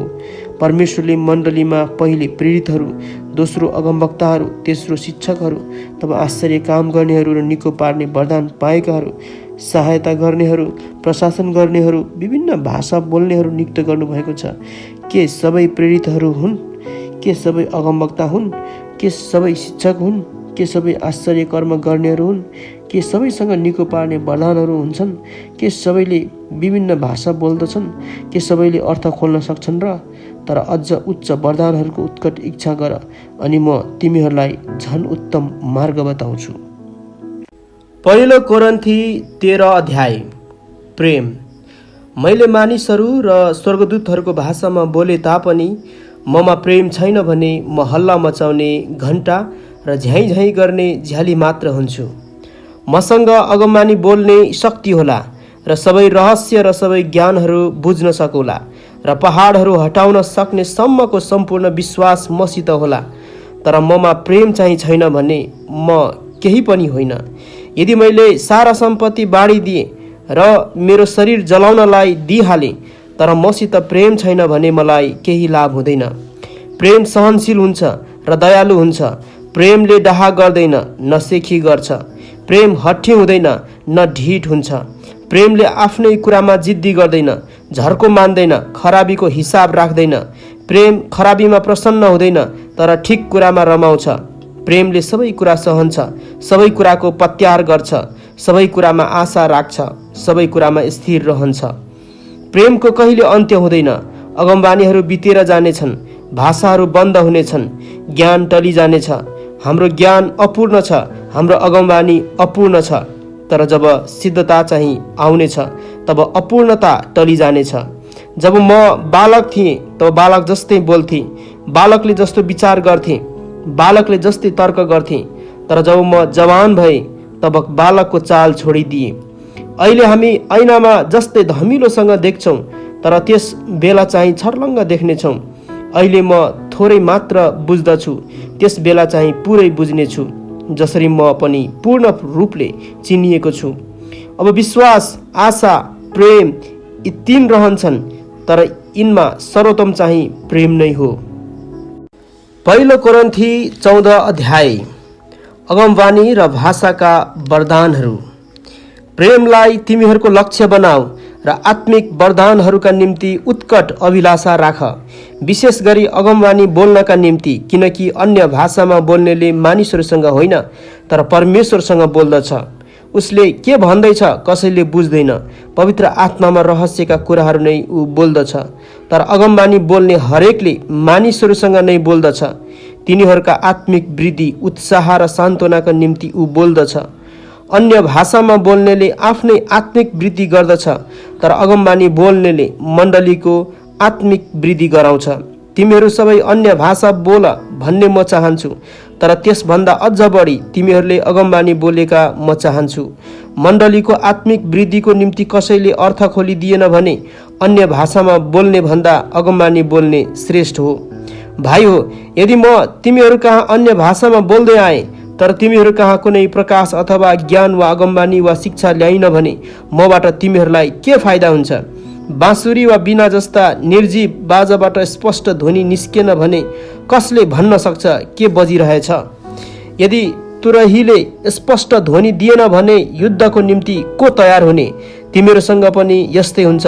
यदि बुझ्नै नसकिने शब्द तिमीहरू आफ्नो जिब्रोले बोल्दछौ भने तिमीहरूले के भनिरहेछौ कसले बुझ्ने? तिमीहरू त हावामा बोलिरहे झै हुनेछौ। संसारमा सायद धेरै किसिमका भाषाहरू छन्, यी कुनै पनि अर्थहीन छैनन्। यदि बोलेको भाषाको अर्थ मैले बुझिन भने त बोल्नेको निम्ति म विदेशी हुन्छु र त्यो बोल्ने चाहिँ मेरो निम्ति विदेशी हुनेछ। यसरी नै तिमीहरू पनि पवित्र आत्माका वरदानहरूका निम्ति उत्सुक भएका हुनाले मण्डलीका निर्माणको काममा श्रेष्ठता हासिल गर्ने प्रयत्न गर। यसकारण अन्य भाषामा बोल्नेले त्यसको अर्थ खोल्ने शक्तिको निम्ति प्रार्थना गरोस्, किनभने मैले अन्य भाषामा प्रार्थना गर्दा मेरो आत्माले प्रार्थना गर्दछ तर मेरो दिमाग चाहिँ निष्फल हुन्छ। अब मैले के गर्ने त? म आत्माले प्रार्थना गर्नेछु र दिमागले पनि प्रार्थना गर्नेछु। आत्माले स्तुति गर्नेछु र म दिमागले पनि स्तुति गर्नेछु। नत्र त तिमीले आत्मामा परमेश्वरको प्रशंसा गर्दा बुझ्न नसक्ने बाहिरको मानिसले तिम्रो धन्यवादको प्रार्थना पछि आमेन कसरी भन्ने, जबकि तिमीले के भनेको सो उसैले बुझ्दैन। तिमी त राम्ररी धन्यवाद दिन्छौ होला, तर त्यसले त्यो अर्को मानिसको केही आत्मिक वृद्धि गर्दैन। म परमेश्वरलाई धन्यवाद चढाउँछु किनकि तिमीहरू सबैभन्दा बढी म अन्य भाषामा बोल्दछु। तापनि मण्डलीमा अन्य भाषामा 10,000 शब्द बोल्नु भन्दा त बरु आफ्नै दिमागले 5वटा शब्द अरूहरूलाई शिक्षा दिने हेतुले म बोल्न चाहन्छु। भाइ हो, सोच विचारमा बालक नहो, खराबीको निम्ति बालक बन, तर सोच विचारमा परिपक्व बन। व्यवस्थामा लेखिएको छ, अनौठो भाषा बोल्ने मानिसहरूबाट र विदेशीका ओठबाट यी मानिसहरूसँग म बोल्नेछु र पनि तिनीहरूले मेरो कुरा सुन्ने छैनन्, परमप्रभु भन्नुहुन्छ। यसकारण अन्य भाषाहरू विश्वासीहरूका निम्ति होइन तर अविश्वासीहरूका निम्ति चिन्ह हो, तर अगमवाणी चाहिँ अविश्वासीहरूका निम्ति होइन तर विश्वासीहरूका निम्ति हो। यदि जम्मै मण्डली भेला भएर हरेकले अन्य भाषामा बोल्यो भने र विश्वास नगर्ने मानिसहरू नबुझ्नेहरू त्यहाँ आए भने के तिनीहरूले तिमीहरूलाई बौलाहा भन्ने छैनन् र? तर सबैले अगमवाणी गरिरहेको बेला कोही अविश्वासी वा बाहिरको मानिस त्यहाँ पस्यो भने उसलाई सबैद्वारा आफ्नो पापको बोध हुनेछ र सबैद्वारा ऊ जाँचिनेछ। त्यसको हृदयका गुप्त कुराहरू प्रकट हुनेछन् र घोप्टो परेर त्यसले परमेश्वरलाई पुज्नेछ र त्यसले परमेश्वर तिमीहरूका माझमा हुनुहुन्छ भन्ने घोषणा गर्नेछ। सुव्यवस्थित आराधना। भाइ हो, अब हामी के भनौँ त? तिमीहरू एकसाथ भेला हुँदा हरेकसँग भजन वा शिक्षा, प्रकाश, अन्य भाषा वा अर्थ खोलाइ हुन्छ। यी सबै कुरा आत्मिक वृद्धिको निम्ति गरिउन्। कसैले अन्य भाषामा बोल्छ भने 2 जनाले मात्र अथवा बढीमा 3 जना समेतले पालोसँग बोलुन् र 1 जनाले त्यसको अर्थ खोलोस्। तर अर्थ खोल्ने त्यहाँ कोही नभए बोल्ने मानिस मण्डलीको सभामा चुप रहोस् र त्यो आफैसँग र परमेश्वरसँग बोलोस्। अगमवाणी बोल्ने चाहिँ 2 अथवा 3 जना हुन् र अरूले तिनीहरूले बोलेको कुरा राम्ररी जाँच गरून्। तर त्यहाँ बस्ने कुनै 1 जनालाई प्रकाश आयो भने पहिलो वक्ता चाहिँ चुप रहोस्। तिमीहरू सबैले पालैसँग अगमवाणी बोल्न सक्छौ र यसरी नै सबैले सिक्न सक्छन् अनि सबैले उत्साह पाउन सक्छन्। अगमवक्ताहरूका आत्मा अगमवक्ताहरूकै अधीनमा हुन्छन्, किनकि परमेश्वर गोलमालका परमेश्वर हुनुहुन्न तर शान्तिका परमेश्वर हुनुहुन्छ। सन्तहरूका सबै मण्डलीमा भएको प्रथा अनुसार स्त्रीहरू मण्डलीको सभामा चुपचाप रहन्, तिनीहरूलाई बोल्ने अनुमति छैन। तर व्यवस्थाले भनेझै तिनीहरू अधीनमा रहन्। केही कुराको बारेमा तिनीहरू सोध्न चाहन्छन् भने घरमा आफ्ना पतिलाई सोधुन्, किनभने मण्डलीमा स्त्रीहरूले बोल्नु शर्मको कुरो हो। के परमेश्वरको वचन तिमीहरूबाट सुरु भएको हो, अथवा के तिमीहरू कहाँ मात्र यो आएको हो? कसैले आफूलाई अगमवक्ता अथवा आत्मिक मानिस सम्झन्छ भने मैले लेखेको कुरा प्रभुको आज्ञा हो भन्ने त्यसले स्वीकार गरोस्। तर कसैले यसको वास्ता गर्दैन भने त्यसको पनि वास्ता गरिने छैन। यसकारण भाइ हो, अगमबानी बोल्ने उत्कट इच्छा गर र अन्य भाषामा बोल्नेहरूलाई मनाही नगर, तर सबै काम शिष्टतापूर्वक र सुव्यवस्थित ढङ्गले हुनुपर्छ। पहिलो कोरिन्थी 15 अध्याय। ख्रिस्टको पुनरुत्थान। भाइ हो, मैले तिमीहरूलाई प्रचार गरेको सुसमाचार म तिमीहरूलाई याद दिलाउन चाहन्छु, जुन सुसमाचार तिमीहरूले ग्रहण गर्यौ र जसमा तिमीहरू स्थिर रहन्छौ। यस सुसमाचारद्वारा तिमीहरूको उद्धार भएको छ, यदि त्यसमा तिमीहरू अटल रह्यौ भने, नत्र त तिमीहरूले व्यर्थैमा विश्वास गर्यौ।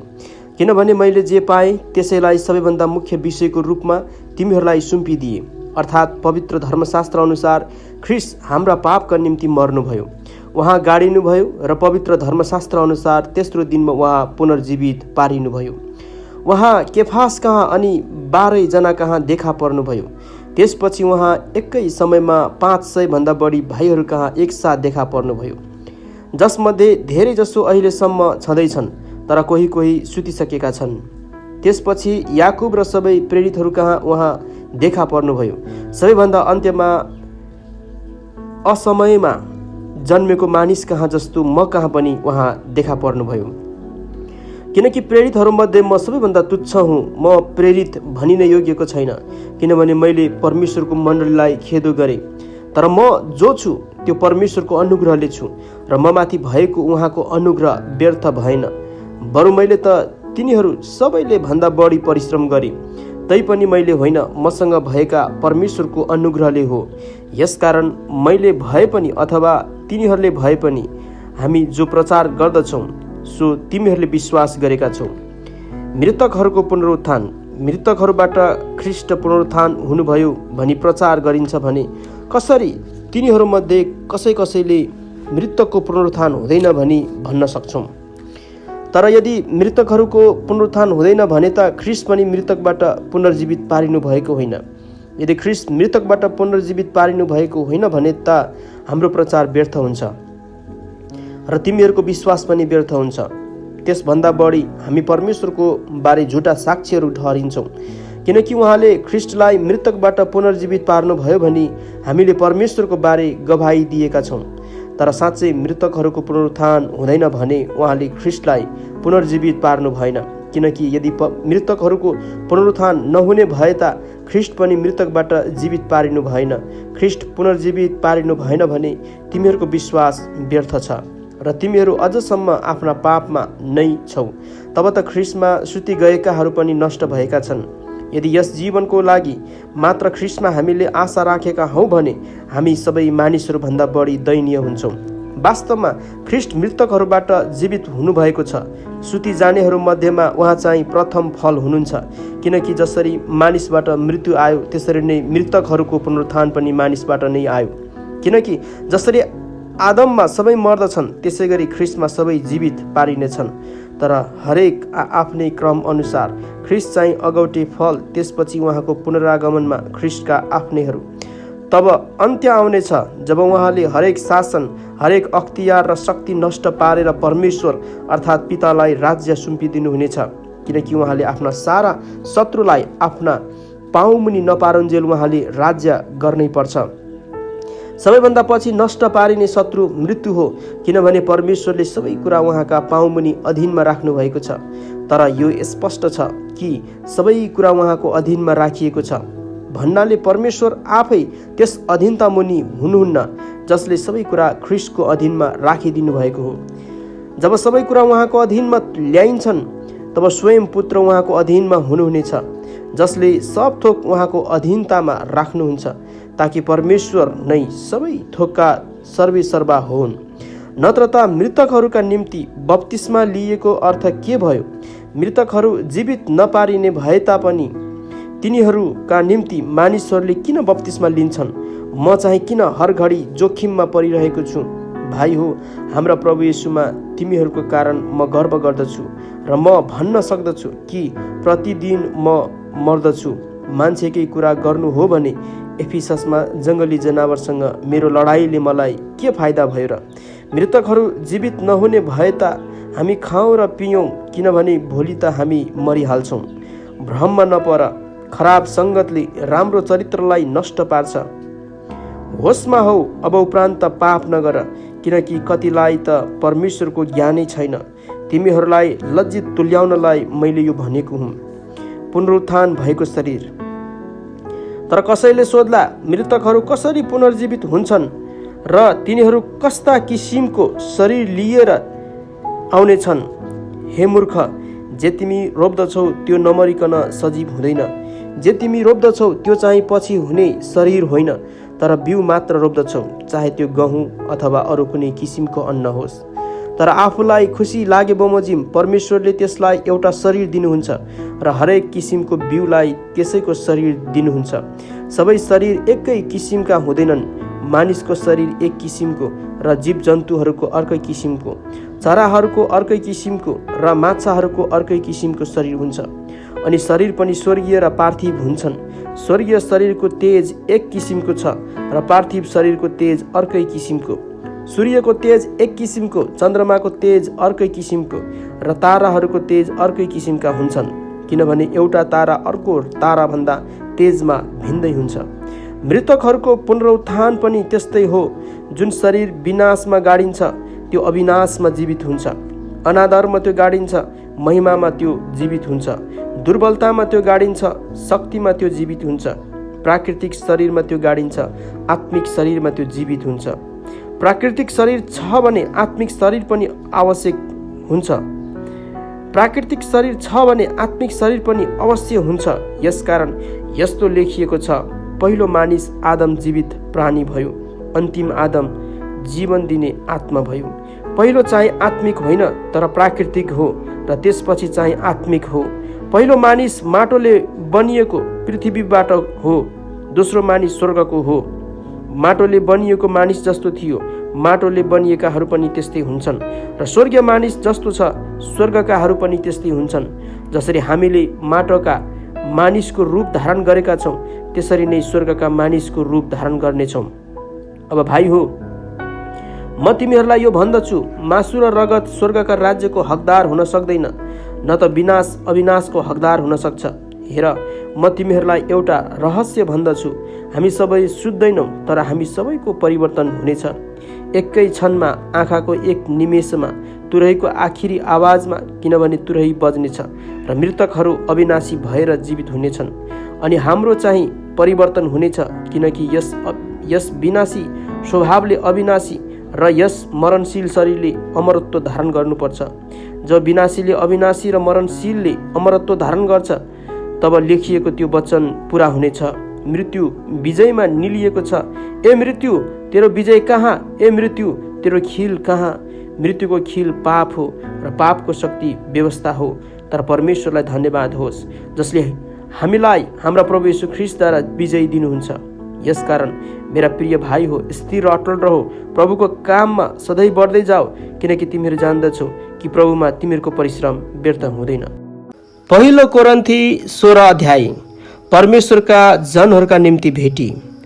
अब सन्तहरूका निम्ति भेटीको विषयमा गलातियाका मण्डलीहरूलाई मैले दिएको आदेश अनुसार तिमीहरूले गर्नु। प्रत्येक हप्ताको पहिलो दिन तिमीहरू हरेकले आफ्नो कमाइ अनुसार केही धन छुट्याएर जम्मा गर्दै राख्नु, ताकि म आउँदा भेटी सङ्ग्रह गर्नु नपरोस्। अनि म आएपछि तिमीहरूले चाहेका मानिसहरूलाई परिचय पत्र दिएर तिमीहरूका भेटी लिई यरुशलेम पठाउनेछु। तर म पनि जान ठिक देखियो भने तिनीहरू मसँग जानेछन्। व्यक्तिगत निवेदन। माकेडोनियाको यात्रा गरेपछि म तिमीहरूसँग भेटघाट गर्न आउनेछु, किनभने म माकेडोनिया नै भएर गइरहेछु। सायद म तिमीहरू कहाँ केही दिन बस्नेछु अथवा हिउँद पनि बिताउनेछु। त्यसपछि म जहाँ गए तापनि तिमीहरूले मेरो यात्राको बन्दोबस्त मिलाइदिन सक्नेछौ। यसपालि तिमीहरूसँग एकैछिनका मात्र भेटघाट नगरेर प्रभुको इच्छा भयो भने केही समय बिताउने आशा मैले राखेको छु। तर पेन्तिकोसको चाडसम्म म एफिससमा बस्नेछु, किनभने प्रभावशाली कामको एउटा ठुलो ढोका मेरो निम्ति खोलिएको छ अनि विरोध गर्नेहरू पनि धेरै छन्। तिमोथी, तिमीहरू कहाँ आउँदा तिनलाई तिमीहरूका साथ निष्फिक्री बस्न देऊ, किनकि तिनले पनि मैले जस्तै प्रभुको काम गरिरहेछन्। यसकारण कसैले तिनको अवहेलना नगरोस्, तर शान्तिसँग तिनलाई आफ्नो यात्रामा पठाइदेऊ र तिनी म कहाँ आउन्, किनभने भाइहरूसँग आउँछन् भनी म तिनको प्रतीक्षा गर्दछु। अब भाइ अपोलोसको विषयमा मलाई यो भन्नु छ कि मैले तिनलाई अरू भाइहरूसँग मिली तिमीहरूसँग भेटघाट गर्ने निकै आग्रह गरेथेँ, तर अहिले आउन तिनलाई बिल्कुलै इच्छा भएन। तर मौका पाउन साथ तिनी आउने छन्। सतर्क रहो, विश्वासमा दृढ भइरहो, साहसिलो र सामर्थी बन। जे गर्छौ ती सबै प्रेममा गरिएका हुन्। भाइ हो, तिमीहरूलाई थाहा छ कि स्तिफनसका घराना अखैयामा विश्वास गर्नेहरूमा प्रथम हुन्। तिनीहरूले सन्तहरूका सेवामा आफैलाई अर्पण गरेका छन्। यस्ताहरू र यस्तै परिश्रम गर्ने हरेक सहकर्मीको अधीनमा रहो भनेर म तिमीहरूलाई आग्रह गर्दछु। स्तिफनस, फोर्टुनाटस र अखाइकसको आगमनमा म आनन्दित भएँ, किनकि तिमीहरूको अनुपस्थिति तिनीहरूले पुरा गरिदिए, किनकि तिनीहरूले मेरो र तिमीहरूका आत्मालाई पनि उत्साहित तुल्यायो। यस्ता मानिसहरूको कदर गर। आखिरी अभिवादन। एसियाका मण्डलीहरूले तिमीहरूलाई अभिवादन पठाएका छन्। अकिलास र प्रिस्काले तिनीहरूको घरमा भएका मण्डलीले प्रभुमा तिमीहरूलाई हार्दिक अभिवादन पठाएका छन्। सबै भाइहरूले तिमीहरूलाई अभिवादन पठाएका छन्। एक अर्कालाई पवित्र चुम्बनले अभिवादन गर। म पावल आफ्नै हातले यो अभिवादन लेख्दैछु। कसैले प्रभुलाई प्रेम गर्दैन भने त्यो श्रापित होस्। हे हाम्रा प्रभु, आउनुहोस्। प्रभु येशू ख्रिस्टको अनुग्रह तिमीहरूसँग होस्। ख्रिस्ट येशूमा मेरो प्रेम तिमीहरू सबैसँग रहोस्। आमेन। दोस्रो कोरिन्थी 1 अध्याय। परमेश्वरको इच्छाद्वारा ख्रिस्ट येशूका प्रेरित पावल र हाम्रा भाइ तिमोथीबाट कोरिन्थीमा भएका परमेश्वरको मण्डलीलाई र साथै सारा अखैयामा भएका सबै सन्तहरूलाई परमेश्वर हाम्रा पिता र प्रभु येशू ख्रिस्टबाट तिमीहरूलाई अनुग्रह र शान्ति। सान्त्वनाका परमेश्वर हाम्रा प्रभु येशू ख्रिस्टका परमेश्वर तथा पिता, करुणामय पिता र सबै सान्त्वनाका परमेश्वरलाई प्रशंसा होस्। उहाँले हामीलाई सबै दुःखमा सान्त्वना दिनुहुन्छ, ताकि हामीले पनि परमेश्वरबाट पाएको त्यही सान्त्वनाले कुनै पनि दुःखमा परेकाहरूलाई सान्त्वना दिन सकौँ। किनकि जसरी हामी ख्रिस्टका कष्टमा प्रशस्त गरी सहभागी हुन्छौँ, त्यसरी नै ख्रिस्टद्वारा सान्त्वनामा पनि प्रशस्त मात्रामा हामी सहभागी हुन्छौँ। हामीले दुःख पायौँ भने यो तिमीहरूका सान्त्वना र उद्धारको निम्ति हो। हामीले सान्त्वना पायौँ भने पनि त्यो तिमीहरूका सान्त्वनाको निम्ति हो। हामीले भोगेका त्यही दुःखहरू तिमीहरूले धैर्य साथ सहँदा तिमीहरू पनि त्यही सान्त्वना अनुभव गर्छौ। तिमीहरूका निम्ति हाम्रो आशा दृढ छ, किनकि हामी जान्दछौँ कि जसरी तिमीहरू हाम्रा दुःखमा सहभागी छौ, त्यसरी नै हाम्रो सान्त्वनामा पनि तिमीहरू सहभागी हुनेछौ। भाइ हो, हामीले एसियामा भोगेका दुःखको विषयमा तिमीहरू अजान रहो भन्ने हामी चाहँदैनौँ, किनभने हामी सहन नसक्ने किसिमले यति साह्रो मिचिएका थियौँ कि जीवनदेखि हामीले हरेस खाइसकेका थियौँ। हामीलाई त मृत्युदण्ड नै पाए झै लागेको थियो। हामी आफैमाथि होइन, तर मृतकहरूलाई जीवन दिई उठाउनु हुने परमेश्वरमाथि हामी भर परौँ भनेर यो हुन आयो। उहाँले हामीलाई यस्तो भयानक जोखिमबाट छुटाउनु भयो अनि उहाँले हामीलाई छुटाउनु हुनेछ। उहाँमाथि नै हामीले हाम्रो भरोसा राखेका छौँ कि उहाँले हामीलाई फेरि पनि छुटाउनु हुनेछ। तिमीहरूले पनि प्रार्थनाद्वारा हामीलाई सहायता गर्नै पर्छ। तब धेरै प्रार्थनाको प्रत्युत्तरमा हामीलाई प्राप्त भएको आशिषको निम्ति धेरैले हाम्रा पक्षमा धन्यवाद चढाउनेछन्। पावलको योजनामा हेरफेर। यस कुरामा हामी गर्व गर्छौँ अनि हाम्रो विवेकले पनि त्यसको गवाही दिन्छ कि संसारमा र विशेष गरी तिमीहरूसँगको हाम्रो सम्बन्धमा हामी पवित्रता र ईश्वरीय सत्यतामा चलेका छौँ। यो सांसारिक बुद्धि अनुसार होइन, तर परमेश्वरको अनुग्रहबाट हो।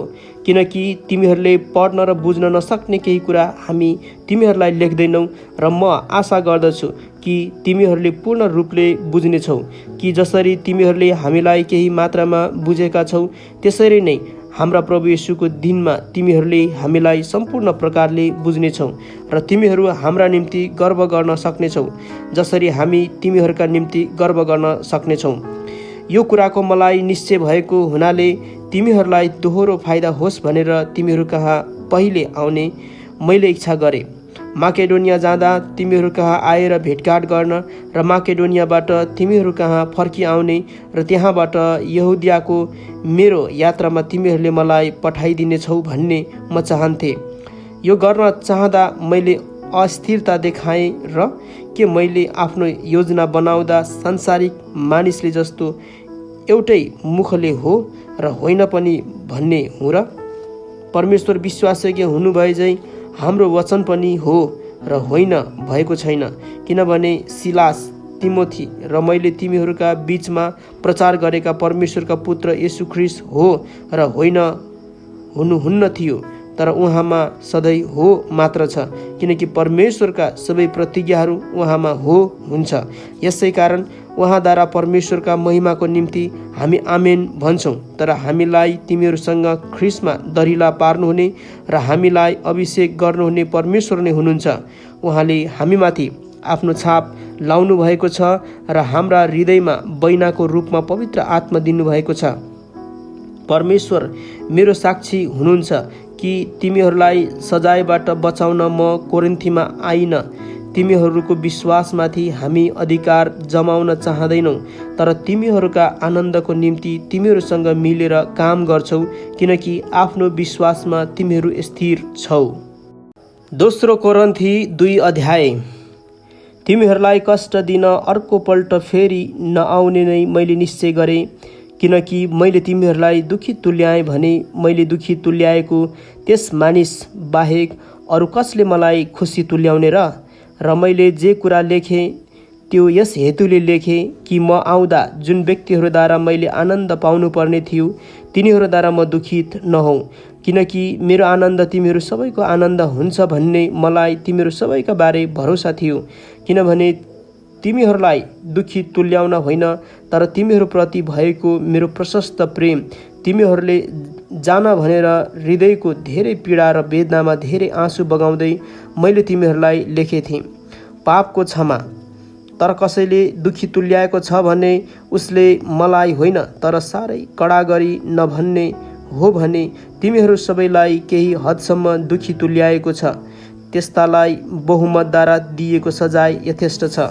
तर बरु तिमीहरूले त्यसलाई क्षमा गर्नु र सान्त्वना दिनुपर्छ, नत्र त त्यो ज्यादै शोकमा डुबिजाला। यसकारण म तिमीहरूलाई अनुरोध गर्दछु कि त्यस व्यक्तिप्रति आफ्नो प्रेम अझ गहिरो पार। यसै कारणले नै तिमीहरूलाई जाँच्न र हरेक कुरामा तिमीहरू आज्ञाकारी छौ कि छैनौ भन्ने थाहा पाउनका निम्ति मैले तिमीहरूलाई लेखेथेँ।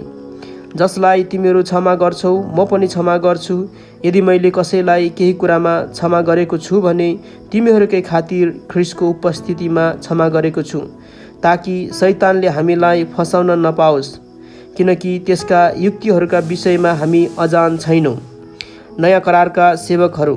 ख्रीष्टको सुसमाचार प्रचार गर्न त्रोआसमा आउँदा प्रभुमा मेरो लागि एउटा ढोका खोलिएको थियो, तर मेरो भाइ तितसलाई त्यहाँ नभेटाउँदा मेरो मनमा चैन भएन। यसकारण तिनीहरूबाट बिदा लिएर म माकेडोनियातर्फ लागेँ। तर परमेश्वरलाई धन्यवाद होस्, उहाँले हामीलाई ख्रीष्टमा सधैँ विजयको निम्ति डोर्याउनुहुन्छ र उहाँको ज्ञानको सुवासना हामीद्वारा हरेक स्थानमा फैलाउनुहुन्छ, किनकि उद्धार पाइरहेकाहरू र नष्ट भइराखेकाहरूका माझमा पनि हामी परमेश्वरको निम्ति ख्रीष्टको सुवासना हौँ। एउटाको निम्ति मृत्युको दुर्गन्ध र अर्काको निम्ति जीवनको सुगन्ध। यी कुराका निम्ति को योग्य छ र? किनकि धेरै मानिसहरू सरह हामी परमेश्वरको वचन व्यापार गर्ने होइनौँ, तर परमेश्वरले पठाउनु भएको निष्कपट मानिसको रूपमा हामी परमेश्वरको सामुन्ने ख्रीष्टमा बोल्दछौँ।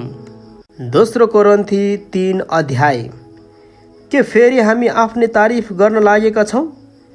के कसैलाई चाहिए जे हामीले तिमीहरूलाई वा तिमीहरूबाट अरूहरूलाई सिफारिस पत्र देखाउनु पर्छ र? तिमीहरू नै हाम्रा सिफारिस पत्र हौ, जो सबै मानिसहरूले चिन्न र पढ्न सक्ने गरी तिमीहरूका हृदयमा लेखिएको छ। तिमीहरूले नै देखाउँदछौ कि तिमीहरू ख्रीष्टका पत्र हौ, अर्थात् हाम्रो सेवाको फल, जुन पत्र मसीले होइन तर जीवित परमेश्वरका आत्माले लेखिएको हो। ढुङ्गाका पाटीमा होइन तर मासुका हृदय पाटीमा। ख्रीष्टद्वारा परमेश्वरप्रति हाम्रो यस्तो भरोसा छ, कुनै पनि कुरा हामीबाट आएको हो भनी दाबी गर्न हामी आफै योग्य छैनौँ, तर हाम्रो योग्यता परमेश्वरबाट आउँछ। नयाँ करारका सेवकहरू हुन उहाँले हामीलाई योग्यका बनाउनुभयो, लिखित अक्षरमा होइन तर पवित्र आत्मामा, किनभने लिखित अक्षरले त मार्छ तर पवित्र आत्माले जीवन दिनुहुन्छ। नयाँ करारको महिमा। तर मृत्यु ल्याउने व्यवस्थाका अक्षरहरू ढुङ्गामा खोपिएका थिए। त्यो व्यवस्था यस्तो महिमामय भएर आयो कि त्यसको तेजले गर्दा इजरायलीहरूले मूसाको अनुहार हेर्न सकेनन्। यद्यपि त्यो तेज हराउँदै जाँदै थियो। पवित्र आत्माको सेवा कसरी अझ बढी महिमामय नहोला?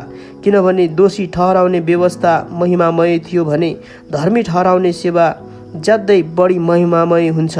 किनभने जो एकपल्ट महिमामय थियो, अहिले त्यसलाई उछिन्ने महिमाले गर्दा अब त्यो महिमामय रहेन, किनकि जो बितेर गयो त्यो महिमा साथ आएको थियो भने स्थायी रहने चाहिँ अझ बढी महिमापूर्ण हुनुपर्छ। यसकारण हाम्रो यस्तो आशा भएकोले हामी अत्यन्तै साहसी भएका छौँ। हामी मूसा जस्तै होइनौँ, जसले उनको धमिलिँदै गएको महिमाको अन्तिम झलक इजरायलीहरूले नदेखुन् भनेर आफ्नो अनुहारमा घुम्टो हाल्ने गर्थे। तर तिनीहरूका मन कठोर भएका थिए, किनकि आजको दिनसम्म पुरानो करार पढ्दा त्यो घुम्टो रहिरहन्छ, जुन घुम्टो ख्रीष्टद्वारा मात्र हटाइन्छ। हो, आजसम्म पनि मूसाको पुस्तक पढ्दा तिनीहरूका हृदयमा घुम्टो हालिएको हुन्छ, तर जब मानिस प्रभुपट्टि फर्कन्छ त्यो घुम्टो हटाइन्छ। अब प्रभु आत्मा हुनुहुन्छ, अनि जहाँ प्रभुका आत्मा हुनुहुन्छ त्यहाँ स्वतन्त्रता हुन्छ। हामी सबै घुम्टो हटाइएको मुहारले प्रभुको महिमा प्रतिबिम्बित गर्दछौँ अनि एउटा महिमादेखि अर्को महिमातिर उक्लदै उहाँको रूपमा बदल्दै जान्छौँ। परमप्रभुबाट यो आउँछ जो आत्मा हुनुहुन्छ। दोस्रो कोरिन्थी 4 अध्याय। माटोको भाँडामा धन। यसकारण परमेश्वरको कृपाद्वारा हामीसँग यो सेवा भएकोले हामी हरेस खाँदैनौँ। हामीले शर्मका र लुकीछिपी गर्ने कामहरू त्यागेका छौँ। हामी धूर्त काम गर्न वा परमेश्वरको वचनलाई हेरफेर गर्न इन्कार गर्छौँ, तर सत्यको वचन खुलस्त गरी घोषणा गर्दै परमेश्वरको दृष्टिमा हामी हरेक मानिसको विवेकमा आफैलाई ग्रहणयोग्य तुल्याउँछौँ। हाम्रो सुसमाचार घुम्टोले ढाकिएको भए तापनि यो नष्ट हुनेहरूका निम्ति मात्र घुम्टोले ढाकिएको छ। तिनीहरूका विषयमा भनौँ भनी ख्रीष्ट जो परमेश्वरको रूप हुनुहुन्छ, उहाँको महिमाको सुसमाचार तिनीहरूले नदेखुन् भनेर यस संसारको देवले अविश्वासीहरूको समझलाई अन्धो तुल्याइदिएको छ। हामी आफ्नै प्रचार गर्दैनौँ, तर येशूको खातिर हामी तिमीहरूका दास भएर येशू ख्रीष्ट नै प्रभु हुनुहुन्छ भनी प्रचार गर्दछौँ। जुन परमेश्वरले अन्ध्यारोबाट ज्योति चम्कोस् भन्नुभयो, उहाँ हाम्रा हृदयमा चम्कनु भएको छ, ताकि परमेश्वरका महिमाको ज्ञानको ज्योति ख्रीष्टको मुहारमा चम्कोस्। सर्वश्रेष्ठ शक्ति हाम्रो होइन तर परमेश्वरको हो भनी प्रष्ट पार्न यो धन हामीसित माटोका भाँडाहरूमा छ। हामी सबैतिरबाट कष्टित छौँ तर किचिएका छैनौँ, अन्योलमा परेका छौँ तर हताश भएका छैनौँ, सताइएका छौँ तापनि त्यागिएका छैनौँ, प्रहार गरेर ढलेका छौँ तापनि नष्ट पारिएका छैनौँ। येशूको जीवन हाम्रा शरीरमा प्रकट होस् भनेर हामी उहाँको मृत्यु सधैँ हाम्रा शरीरमा बोकी हिँड्छौँ, किनकि हामी जीवित छँदा पनि येशूको खातिर सधैँ मृत्युको मुखैमा परिबस्छौँ। यस हेतुले कि येशूको जीवन हाम्रा मरणशील शरीरमा प्रकटित होस्। यसरी मृत्युले हामीमा काम गर्दछ तर जीवनले तिमीहरूमा। मैले विश्वास गरेँ, यसकारण म बोले भन्नेकै आत्मा हामीमा भएको हुनाले हामी पनि विश्वास गर्छौँ र हामी बोल्छौँ। हामी जान्दछौँ कि प्रभु येशूलाई जीवित पार्नुहुनेले हामीलाई पनि येशूसँग जीवित पार्नुहुनेछ। र उहाँले नै हामीलाई तिमीहरूसँग उहाँको उपस्थितिमा ल्याउनुहुन्छ, किनभने यी सब तिमीहरूकै खातिर भएका हुन्, ताकि जसरी अनुग्रह धेरैभन्दा धेरै मानिसहरूमा फैलिँदै जान्छ, त्यसरी नै परमेश्वरका महिमाको निम्ति धन्यवाद दिने काम पनि बढ्दै जाओस्। यसकारण हामी हरेस खाँदैनौँ। हाम्रो बाह्य मनुष्यत्व नाश हुँदै गए तापनि हाम्रो आत्मिक मनुष्यत्व चाहिँ दिनदिनै नयाँ हुँदै जान्छ, किनकि हाम्रो हलुको र क्षणभरको कष्टले हाम्रा निम्ति अतुलनीय तथा अनन्तको महान महिमा तयार गरिरहेछ। हामी दृश्य कुरालाई होइन तर अदृश्य कुरालाई हेर्छौँ, किनभने दृश्य कुरा क्षणिक हुन्छन् तर अदृश्य कुरा चाहिँ अनन्तसम्म रहन्छन्। दोस्रो कोरिन्थी 5 अध्याय। हाम्रो स्वर्गीय वासस्थान। किनभने हामी जान्दछौँ कि हामीले वास गरेको यो पार्थिव शरीर ढली गए तापनि स्वर्गमा अनन्तसम्म रहने परमेश्वरले दिनुभएको हाम्रो घर छ, जो हातले बनाइएको होइन। यहाँ वास्तवमा हामी व्याकुल बन्छौँ र स्वर्गीय डेरा धारण गर्ने उत्कट इच्छा गर्छौँ, किनभने त्यो धारण गरेर हामी नाङ्गा हुने छैनौँ। किनकि यस डेरामा हुँदा चिन्ताले हामी सुस्केर हाल्छौँ। हामी नाङ्गा हौँ भनेर होइन, तर अझ बढी वस्त्र धारण गरौँ भनेर हो, ताकि जो मरणशील छ त्यो जीवनमा समावेश होस्। अब हामीलाई यस कुराको निम्ति तयार पारिदिने परमेश्वर नै हुनुहुन्छ, जसले हामीलाई बैनाको रूपमा पवित्र आत्मा दिनुभएको छ। यसकारण हामीलाई सम्पूर्ण भरोसा छ। हामी जान्दछौँ कि हामी जबसम्म शरीरमा रहन्छौँ तबसम्म प्रभुबाट अलग रहन्छौँ, किनकि हामी विश्वासद्वारा हिँड्छौँ, देखिने कुराको आधारमा होइन। हामीमा पूर्ण भरोसा छ, बरु शरीरबाट अलग भएर प्रभुसँग रहन हामी चाहन्छौँ। यसै कारण चाहे हामी शरीरमै हौँ चाहे अलग रहौँ, उहाँलाई प्रसन्न तुल्याउनु नै हाम्रो लक्ष्य हुन्छ, किनकि हामी सबै ख्रिस्टका न्याय आसनको सामुन्ने खडा हुनुपर्छ। यसरी शरीरमा हुँदा आफूले गरे बमोजिम हरेकले असल वा खराब प्रतिफल पाउनेछ। मिलापको सेवा। यसकारण प्रभुको भय थाहा गरेर हामी मानिसहरूलाई मनाउँछौँ, तर हामी जे छौँ परमेश्वरले जान्नुहुन्छ र म आशा गर्दछु त्यो तिमीहरूका विवेकमा पनि प्रष्टै होला।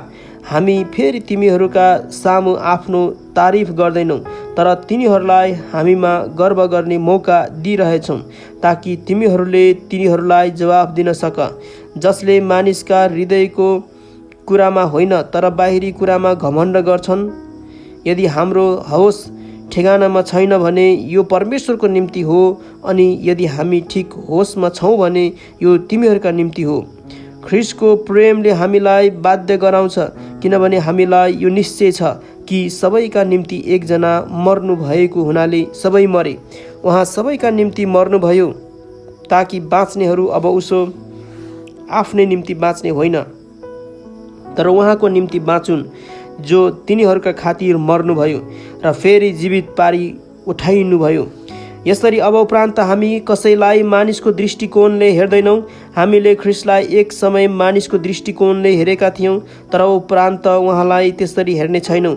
यसकारण कोही ख्रिस्टमा छ भने त्यो नयाँ सृष्टि हो, पुरानो बितिगएको छ, हेर नयाँ आएको छ। यो सब परमेश्वरबाट भएको हो, जसले हामीलाई ख्रिस्टद्वारा आफूसँग मिलापमा ल्याउनुभयो र हामीलाई मिलापको सेवा दिनुभयो। अर्थात् स्वयं ख्रिस्टमा हुनुभयो र परमेश्वरले संसारलाई आफूसँग मिलापमा ल्याउँदै हुनुहुन्थ्यो। तिनीहरूका अपराधका लेखा नलिएर मिलाप गराउने कामको सन्देश उहाँले हामीलाई सुम्पिदिनु भएको छ। यसकारण हामी ख्रिस्टका राजदूतहरू हौँ र परमेश्वरले हामीद्वारा अनुरोध गरिरहनु भएको छ। ख्रिस्टकै पक्षमा हामी तिमीहरूलाई बिन्ती गर्दछौँ कि तिमीहरू परमेश्वरसँग मिलापमा आऊ, किनकि हामी उहाँमा परमेश्वरको धार्मिकता बन्न सकौँ भनेर पाप नचिन्नु हुनेलाई परमेश्वरले हाम्रा खातिर पाप बनाउनु भयो। दोस्रो कोरिन्थी 6 अध्याय। परमेश्वरका सहकर्मी भएका हुनाले हामी तिमीहरूलाई बिन्ती गर्छौँ कि उहाँको अनुग्रह व्यर्थ हुन नदेऊ, किनभने उहाँ भन्नुहुन्छ, ग्रहण योग्य समयमा मैले तिम्रो पुकारा सुने र मुक्तिको दिनमा मैले तिमीलाई सहायता गरेँ। हेर, ग्रहण योग्य समय अहिले हो, मुक्तिको दिन अहिले हो। पावलको सङ्कष्ट। हाम्रो सेवामा दोष नभेटोस् भनेर हामी कसैको मार्गमा बाधाको कारण राख्दैनौँ, तर हर तरहले हामी आफैलाई परमेश्वरका सेवकहरू हौँ भन्ने देखाउँछौँ। ज्यादै सहनशीलतामा, कष्टमा, कठिनाइमा, आपद विपदमा, कुटाइ चुटाइमा, कैदमा, हुलदङ्गामा, परिश्रममा, अनिदो बस्दा, भोकमा, शुद्धतामा, ज्ञानमा, धैर्यमा, दयामा, पवित्र आत्मामा, साँचो प्रेममा, सत्य बोलीमा र परमेश्वरको शक्तिमा, दाहिने र देब्रेपट्टि धार्मिकताको अस्त्र शस्त्र धारण गरेर, आदरमा र अनादरमा, बदनाम र सुन्नाममा हामी ठगा झै ठानिन्छौँ, तर हामी साँचा छौँ। अपरिचित भए तापनि सुपरिचित छौँ, मर्न लागेका झै तापनि हामी बाँचेकै छौँ, सजाय भोगेका तापनि मारिएको छैनौँ, अफसोसी तापनि सधैँ आनन्दित, गरिब तापनि धेरैलाई धनी तुल्याउने, केही नभए जस्तो तापनि सबै थोक भएका। कोरिन्थी, हो, हामीले तिमीहरूलाई प्रष्टै भनिदिएका छौँ, हाम्रो हृदय तिमीहरूका निम्ति खुला छ। तिमीहरूप्रतिको हाम्रो स्नेह कम भएको छैन, बरु तिमीहरूको हामीप्रतिको स्नेह पो कम भएको छ। अब यसको सट्टामा म आफ्नै बालकहरूसँग झै भन्दछु कि तिमीहरूले पनि आफ्ना हृदय खुला राख। विश्वासी र अविश्वासी, अविश्वासीहरूसँग एउटै जुवामा ननारियो, किनकि धर्म र अधर्मको के साझेदारी हुन्छ, अथवा अन्ध्यारोसँग उज्यालोको के सहभागिता, ख्रिस्टको बेलिआलसँग के सरोकार, वा विश्वास गर्नेको विश्वास नगर्नेसित के समानता, मूर्तिहरूसँग परमेश्वरको मन्दिरको के सम्झौता, किनभने हामी जीवित परमेश्वरका मन्दिर हौँ, जसरी परमेश्वरले भन्नुभएको छ, म तिनीहरूमा वास गर्नेछु र तिनीहरूका बीचमा हिँडडुल गर्नेछु, र म तिनीहरूका परमेश्वर हुनेछु अनि तिनीहरू मेरा प्रजा हुनेछन्। यसकारण तिनीहरूका बीचबाट निस्केर आऊ र तिनीहरूबाट तिमीहरू अलग हौ, परमप्रभु भन्नुहुन्छ। अशुद्ध कुरा केही नछौ र म तिमीहरूलाई ग्रहण गर्नेछु। म तिमीहरूका पिता हुनेछु र तिमीहरू मेरा छोराछोरीहरू हुनेछौ, सर्वशक्तिमान परमप्रभु भन्नुहुन्छ। दोस्रो कोरिन्थी 7 अध्याय। यसकारण हे प्रिय हो, हामीसित यी प्रतिज्ञा भएका हुनाले शरीर र आत्माको हरेक किसिमको अशुद्धताबाट हामी आफैलाई शुद्ध पारौँ र परमेश्वरको भयमा पवित्रतालाई सिद्धतातर्फ बढाउँदै जाउँ। पावलको आनन्द। हामीलाई तिमीहरूका हृदयमा स्थान देऊ। हामीले कसैको खराबी गरेका छैनौँ, हामीले कसैलाई भ्रष्ट पारेका छैनौँ, हामीले कुनै व्यक्तिबाट फाइदा उठाएका छैनौँ। तिमीहरूलाई दोषी ठहराउनलाई मैले यो भनेको होइन, किनभने मैले अगाडि नै भनिदिएको छु, हाम्रा हृदयमा तिमीहरूका निम्ति यतिसम्म स्थान छ कि हामी तिमीहरूका साथमा मर्न वा बाँच्न तयार छौँ। तिमीहरूमा मेरो ठुलो भरोसा छ, तिमीहरूमाथि म औधी गर्व गर्दछु। म सान्त्वनाले परिपूर्ण छु, हाम्रा सबै कष्टहरूमा म अति आनन्दित छु, किनकि हामी माकेडोनियामा आएपछि पनि हाम्रा शरीरलाई केही विश्राम मिलेन, तर चारैतिरबाट हामीलाई सङ्कष्ट आइपरेको थियो। बाहिर सङ्घर्ष र भित्र डरै डर थियो, तर उदासीहरूलाई सान्त्वना दिनुहुने परमेश्वरले तीतसको आगमनद्वारा हामीलाई सान्त्वना दिनुभयो। तिनको आगमनले मात्र होइन, तर त्यस सान्त्वनाले पनि, जुन सान्त्वना तिनले तिमीहरूबाट पाएका थिए, मलाई भेट्ने तिमीहरूको ठुलो इच्छाको बारेमा तिनले हामीलाई भने। मेरो निम्ति तिमीहरूको शोकको विषयमा र म प्रति तिमीहरूको गहिरो चिन्ताको विषयमा पनि तिनले बताए, र यसरी म अझै बढी आनन्दित भएँ। मैले आफ्नो पत्रबाट तिमीहरूलाई शोकित तुल्याएको भए तापनि म पछुतो गर्दिनँ। हुन त मलाई पछुतो भएको थियो। मलाई थाहा भयो कि त्यस पत्रले तिमीहरूलाई थोरै समयको निम्ति मात्र भए पनि शोकित तुल्यायो। तिमीहरूलाई शोक भयो भनेर म खुसी भएको होइन, तर तिमीहरूको शोकले तिमीहरूलाई पश्चातापी बनायो भनेर हो, किनभने तिमीहरूले ईश्वरीय शोकको अनुभव गर्यौ र हामी तर्फबाट तिमीहरूले केही नोक्सानी सहनु परेन, किनभने ईश्वरीय शोकले मुक्तिको निम्ति पश्चाताप उत्पन्न गर्छ र त्यसमा पछितो हुँदैन, तर सांसारिक शोकले भने मृत्यु उत्पन्न गर्छ। किनकि हेर, यस ईश्वरीय शोकले तिमीहरूमा कस्तो उत्साह उत्पन्न गराएको छ, आफैलाई निर्दोष तुल्याउन तिमीहरूमा कस्तो उत्सुकता छ, कस्तो क्रोध, कस्तो भय, कस्तो तृष्णा, कस्तो जोश, न्याय होस् भन्ने कस्तो इच्छा, सबै कुरामा तिमीहरूले आफैलाई निर्दोष भएको साबित गरेका छौ। मैले यो पत्र अन्याय गर्ने व्यक्तिको कारणले लेखेको होइन, न त अन्यायमा पर्ने व्यक्तिको कारणले नै हो। तर यस हेतुले कि परमेश्वरको दृष्टिमा हामीप्रति तिमीहरूको उत्साह कस्तो छ सो तिमीहरूलाई थाहा होस्। यसै कारण हामीलाई सान्त्वना मिलेको छ। हामीले पाएको आफ्नै सान्त्वना बाहेक तितसको आनन्दमा हामी बढी रमायौँ, किनकि तिमीहरूद्वारा तिनको मनलाई शान्ति मिलेको छ। किनभने तिनको सामु तिमीहरूका बारेमा मैले केही घमण्ड गरेको थिएँ भने मलाई त्यसमा केही शर्म भएन। तर जसरी हामीहरूले तिमीहरूलाई भनेका सबै कुरा सत्य थिए, त्यसरी नै तितसको सामने हामीले गरेका घमण्ड पनि सत्य ठहरिएको छ। तिमीहरू सबैको आज्ञाकारिता र तिमीहरूले डर र कम्पसाथ तिनलाई गरेको स्वागत सम्झदा तिनको भित्री स्नेह तिमीहरूप्रति झन् बढेर आउँछ। म रमाउँदछु किनकि तिमीहरूमाथि मेरो पुरा भरोसा छ।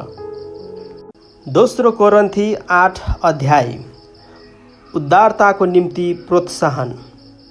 भाइ हो, माकेडोनियाका मण्डलीहरूमा परमेश्वरले दिनुभएको अनुग्रहको विषयमा हामी तिमीहरूलाई बताउन चाहन्छौँ। कष्टको भयङ्कर परीक्षाको बीचमा पनि प्रशस्त आनन्द र घोर दरिद्रतामा तिनीहरूले उदार चित्तले दान दिए, किनकि म गवाही दिन्छु कि तिनीहरूले आफ्नो औकात अनुसार र औकातभन्दा बढी पनि आफ्नै राजी खुसीले दिए। तिनीहरूले सन्तहरूका सहायताको निम्ति भाग लिन पाऊँ भनेर हामीलाई आग्रहपूर्वक बिन्ती गरे। हामीले अपेक्षा गरे बमोजिम तिनीहरूले गरेनन्, तर तिनीहरूले पहिले आफैलाई प्रभुमा अर्पण गरे र परमेश्वरको इच्छा अनुसार हामीलाई दिए। यसैले तितसले अघिबाटै सुरु गरेका हुनाले तिमीहरूका माझमा पनि त्यो असल काम समाप्त गरून् भनेर हामीले तिनलाई बिन्ती गर्यौँ। तर जसरी सबै कुरामा तिमीहरू बढेर गएका छौ, अर्थात् विश्वासमा, वचनमा, ज्ञानमा, सबै जोसमा र हामीप्रतिको तिमीहरूको प्रेममा, त्यसरी नै तिमीहरू यस असल काममा पनि प्रशस्त हौ।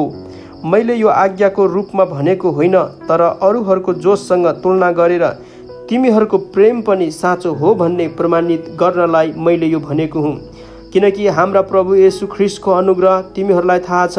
उहाँ धनी हुनुहुन्थ्यो, तरै पनि तिमीहरूका खातिर उहाँ गरिब हुनुभयो, ताकि उहाँको गरिबीबाट तिमीहरू धनी हुन सक। अब यस विषयमा चाहिँ मेरो सल्लाह यही छ। 1 वर्ष अघि जुन दिने काम तिमीहरूले सुरु गरेका मात्र होइन, तर त्यो गर्ने उत्कट इच्छा पनि गरेका थियौ, त्यसलाई अब पुरा गर्नु तिमीहरूका निम्ति असल हुन्छ। इच्छा गर्नमा तिमीहरूको जुन तत्परता थियो, त्यसै मुताबिक आफ्नो औकात अनुसार दिएर यस कामलाई पुरा गर। किनभने दिने तत्परता छ भने मानिससित भए अनुसारको दान नै ग्रहण योग्य हुन्छ, नभए अनुसारको होइन। तिमीहरूलाई भार होस् र अरूलाई हलुका होस् भनेर मैले यो भनेको होइन, तर समानताको हिसाबले यस वर्तमान समयमा तिमीहरूको प्रशस्तताबाट तिनीहरूको अभाव पुरा होस् र तिनीहरूको प्रशस्तताले तिमीहरूको अभाव पुरा गरिदियोस्। यसरी सबैमा समानता होस्। जसो लेखिएको छ, धेरै बटुल्नेसित बढी केही रहेन र कम बटुल्नेहरूलाई अभाव भएन। तितस कोरिन्थमा। तर परमेश्वरलाई धन्यवाद होस्, जसले तितसको हृदयमा तिमीहरूका निम्ति त्यही फिक्री राखिदिनुभयो। किनकि तिनले हाम्रो अनुरोधलाई मानेको मात्र होइन, तर आफै पनि साह्रै उत्साहित भएर आफ्नै इच्छाले तिमीहरू कहाँ आउँदैछन्। अनि हामी तिनीसँग त्यस भाइलाई पठाउँदैछौँ जो सुसमाचारको प्रचारमा सबै मण्डलीका बीचमा प्रख्यात छन्। अनि यति मात्र होइन, तर प्रभुका महिमाको निम्ति र हाम्रो सद्भाव प्रकट गर्न हामीले गरिरहेका असल काममा हामीसँग यात्रा गर्न मण्डलीद्वारा तिनी नियुक्त भएका छन्। उदार चित्तले दिएको यो दान सञ्चालन गर्दा त्यस विषयमा कसैले हामीलाई दोष नदेओस् भन्ने हामी चाहन्छौँ। किनकि हामी प्रभुको दृष्टिमा मात्र होइन, तर मानिसहरूका दृष्टिमा पनि जे आदरणीय छ त्यो गर्ने लक्ष्य राख्दछौँ। तिनीहरूसँग हाम्रा भाइलाई पठाउँदैछौँ, जसलाई हामीले धेरैपल्ट जाँचेर धेरै कुरामा जोशीला भेटाएका छौँ। तिमीहरूप्रति भएको तिनको ठुलो भरोसाले गर्दा तिनी अझ बढी जोशीला भएका छन्। तितस चाहिँ मेरा सहभागी र तिमीहरूको सेवामा मेरा सहकर्मी हुन् र भाइहरू चाहिँ मण्डलीहरूका दूतहरू र ख्रीष्टका महिमा हुन्। तिमीहरूको प्रेम र तिमीहरूका विषयमा गरिएको हाम्रो गर्वको प्रमाण मण्डलीहरूको सामुन्य यी मानिसहरूलाई देऊ। दोस्रो कोरिन्थी 9 अध्याय। सन्तहरूका निम्ति दिइएको भेटीको विषयमा तिमीहरूलाई लेखिरहन मलाई आवश्यक छैन, किनभने म तिमीहरूको तत्परता जान्दछु। यसको विषयमा माकेडोनियाका मानिसहरूका सामुन्य तिमीहरूको गर्व गर्दै मैले भनेथे कि पोहर सालदेखि अखैया तयारी भइरहेको छ। तिमीहरूको जोसले तिनीहरूमध्ये धेरै जसोलाई उत्तेजित पारेको छ। तर यस विषयमा तिमीहरूका लागि हामीले गर्व गरेको व्यर्थ नहोस् र मैले भनेअनुसार तिमीहरू तयार रहो भनेर म भाइहरूलाई पठाइरहेछु। यदि कोही माकेडोनियाकाहरू मसँग आए र तिमीहरूलाई तयार भेटाएनन् भने हामी शर्ममा पर्नेछौँ र तिमीहरूलाई पनि कम्ती शर्म हुँदैन, किनभने हामीले तिमीहरूमाथि ठुलो भरोसा राखेका थियौँ। यसकारण तिमीहरूले प्रतिज्ञा गरेका भेटीको प्रबन्ध अघिबाटै मिलाउनका निम्ति मभन्दा अघि भाइहरूलाई तिमीहरू कहाँ पठाउन मैले आवश्यक ठाने। यसैले यो भेटी करकापले होइन तर राजी खुसीले दिइएको भेटीको रूपमा तयार होस्। उदार चित्तले छर्नु। तर कुरा यही हो कि थोरै छर्नेले थोरै नै कटनी गर्छ र प्रशस्तसँग छर्नेले प्रशस्तसँग कटनी गर्छ। अनि हरेक मानिसले आफ्नो मनमा सङ्कल्प गरे बमोजिम देओस्, इच्छा नभई होइन, न त करकापमा परेर। किनभने खुसी साथ दिनेलाई परमेश्वरले प्रेम गर्नुहुन्छ। परमेश्वरले तिमीहरूलाई हरेक आशिष प्रशस्त मात्रामा दिन सक्नुहुन्छ, ताकि तिमीहरूसित सधैँ नै हरेक कुरा प्रशस्त होस् र हरेक असल कामको निम्ति तिमीहरूलाई प्रशस्त मात्रामा दिन सक। यसरी लेखिएको छ, उसले छर्छ र गरिबहरूलाई दिन्छ, उसको धार्मिकता सदा सर्वदै रहिरहन्छ। छर्नेलाई बिउ र खानलाई भोजन दिनुहुनेले तिमीहरूलाई बिउ दिनुहुनेछ र त्यसमा वृद्धि गराउनुहुनेछ, अनि तिमीहरूका धार्मिकताको फसल बढाउनुहुनेछ। तिमीहरूको ठुलो उदारताको निम्ति हरेक कुरामा तिमीहरू धनी तुल्याइनेछौ, जुन उदारताले हामीद्वारा परमेश्वरमा चढाउने धन्यवाद उत्पन्न गराउनेछ। यस सेवाको कामले सन्तहरूको अभाव पुरा हुन्छ। त्यति मात्र होइन, परमेश्वरप्रति धेरै धन्यवादका भावना ओर्लेर आउँछन्। सेवाको यस जाँच अन्तर्गत तिमीहरूले ख्रीष्टको सुसमाचार स्वीकार गर्ने आफ्नो भावना आज्ञाकारिताद्वारा तथा तिनीहरू र अरू सबैका निम्ति तिमीहरूले उदार चित्तले दिएको भेटीद्वारा परमेश्वरको महिमा हुनेछ। परमेश्वरको असीम अनुग्रह तिमीहरूमा रहेको हुनाले तिनीहरूले तिमीहरूको तृष्णा गर्छन् र तिमीहरूका निम्ति प्रार्थना गर्छन्। उहाँको वर्णन गर्न नसक्ने वरदानको निम्ति परमेश्वरलाई धन्यवाद होस्। दोस्रो कोरिन्थी 10 अध्याय। पावलको सेवा। म पावल तिमीहरूका सामने नम्र हुन्छु, तर टाढा हुँदा तिमीहरूप्रति साहसी हुन्छु। ख्रीष्टको नम्रता र कोमलताद्वारा म तिमीहरूलाई बिन्ती गर्दछु। म तिमीहरूलाई बिन्ती गर्छु कि तिमीहरू कहाँ आउँदा मैले देखाउन सोचेको त्यो साहस निर्भयता साथ तिनीहरूलाई देखाउन नपरोस्, जिनीहरूले हामी सांसारिक तरिकाले काम गर्छौँ भन्ने शङ्का गर्छन्।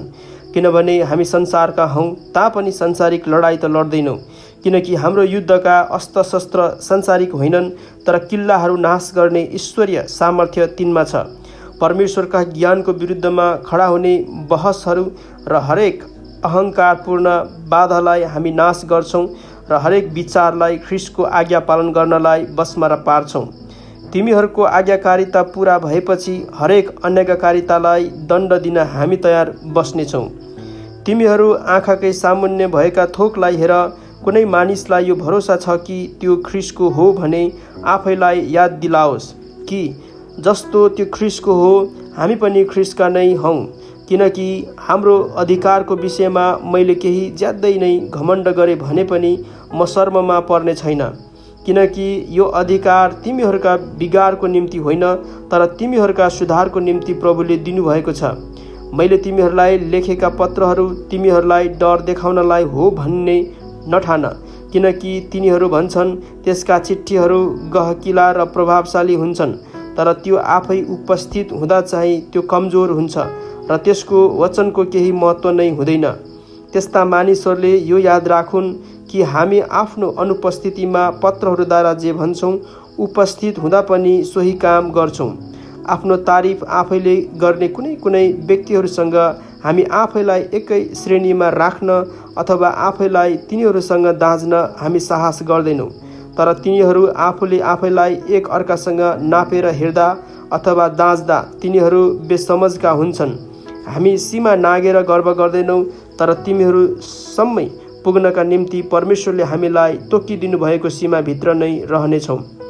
तिमीहरू कहाँ आउँदै नआए जस्तो हामी बढाइ चढाइ घमण्ड गर्दैनौँ, किनभने ख्रिस्टको सुसमाचार लिएर तिमीहरू कहाँ पहिला पुग्ने हामी नै थियौँ। हामी सीमा नाघेर अरूहरूको परिश्रममा गर्व गर्दैनौँ, तर हाम्रो आशा यो छ कि तिमीहरूको विश्वास बढ्दै जाँदा तिमीहरूका बीचमा हाम्रो क्षेत्र झन बढ्दै जानेछ, ताकि हामी अरूको क्षेत्रमा अघि नै भइसकेको काममा घमण्ड नगरी तिमीहरूदेखि बाहिरका ठाउँहरूमा सुसमाचार प्रचार गर्न सकौँ। घमण्ड गर्नेले परमप्रभुमा घमण्ड गरोस्, किनकि आफ्नो तारिफ आफै गर्ने मानिस स्वीकार गरिँदैन, तर प्रभुले तारिफ गर्नुहुने मानिस चाहिँ स्वीकार गरिनेछ। दोस्रो कोरिन्थी 11 अध्याय। पावल र झुटा प्रेरितहरू। तिमीहरूले मेरो थोरै मूर्खता सही दिए पनि हुने, कृपया सही देऊ। ईश्वरीय डाहले म तिमीहरूप्रति डाही भएको छु। एउटै पतिकी पवित्र दुलहीकी रूपमा तिमीहरूलाई प्रस्तुत गर्न मैले ख्रिस्टसँग तिमीहरूको मगनी गरिदिएँ। तर जसरी सर्पले आफ्नो चलाकीले हब्बालाई छल्यो, त्यसरी नै ख्रिस्टप्रतिका तिमीहरूको निष्कपट र चोखो भक्तिबाट तिमीहरूका विचारहरू भ्रममा पर्छन् कि भनेर मलाई डर लागेको छ। किनकि यदि कुनै व्यक्ति आएर हामीले प्रचार गरेका भन्दा अर्कै येशूलाई प्रचार गर्यो भने, अथवा तिमीहरूले पाएका आत्माभन्दा अर्कै आत्मा तिमीहरूले ग्रहण गर्यो भने, वा तिमीहरूले पाएका सुसमाचार भन्दा अर्कै कुनै सुसमाचार ग्रहण गर्यो भने, तिमीहरू यी सबका सामु सजिलै झुक्दा रहेछौ।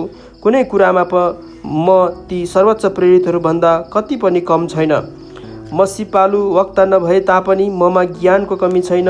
यो कुरा हामीले हर किसिमले तिमीहरूलाई सफासँग देखाइदिएका छौँ। आफूलाई होच्याएर तिमीहरूलाई चाहिँ उच्च पारौँ भनी परमेश्वरको सुसमाचार मैले तिमीहरूलाई सित्तैमा सुनाउँदा के मैले पाप गरेँ त? तिमीहरूको सेवा गर्न अरू मण्डलीहरूबाट आर्थिक सहायता लिएर मैले ती मण्डलीहरूलाई लुटेँ। तिमीहरूसँग रहँदा जब मलाई अभाव परेको थिएँ, म कसैको बोझ भइनँ, किनभने माकेडोनियाबाट आएका भाइहरूले मेरो अभाव पुरा गरिदिए।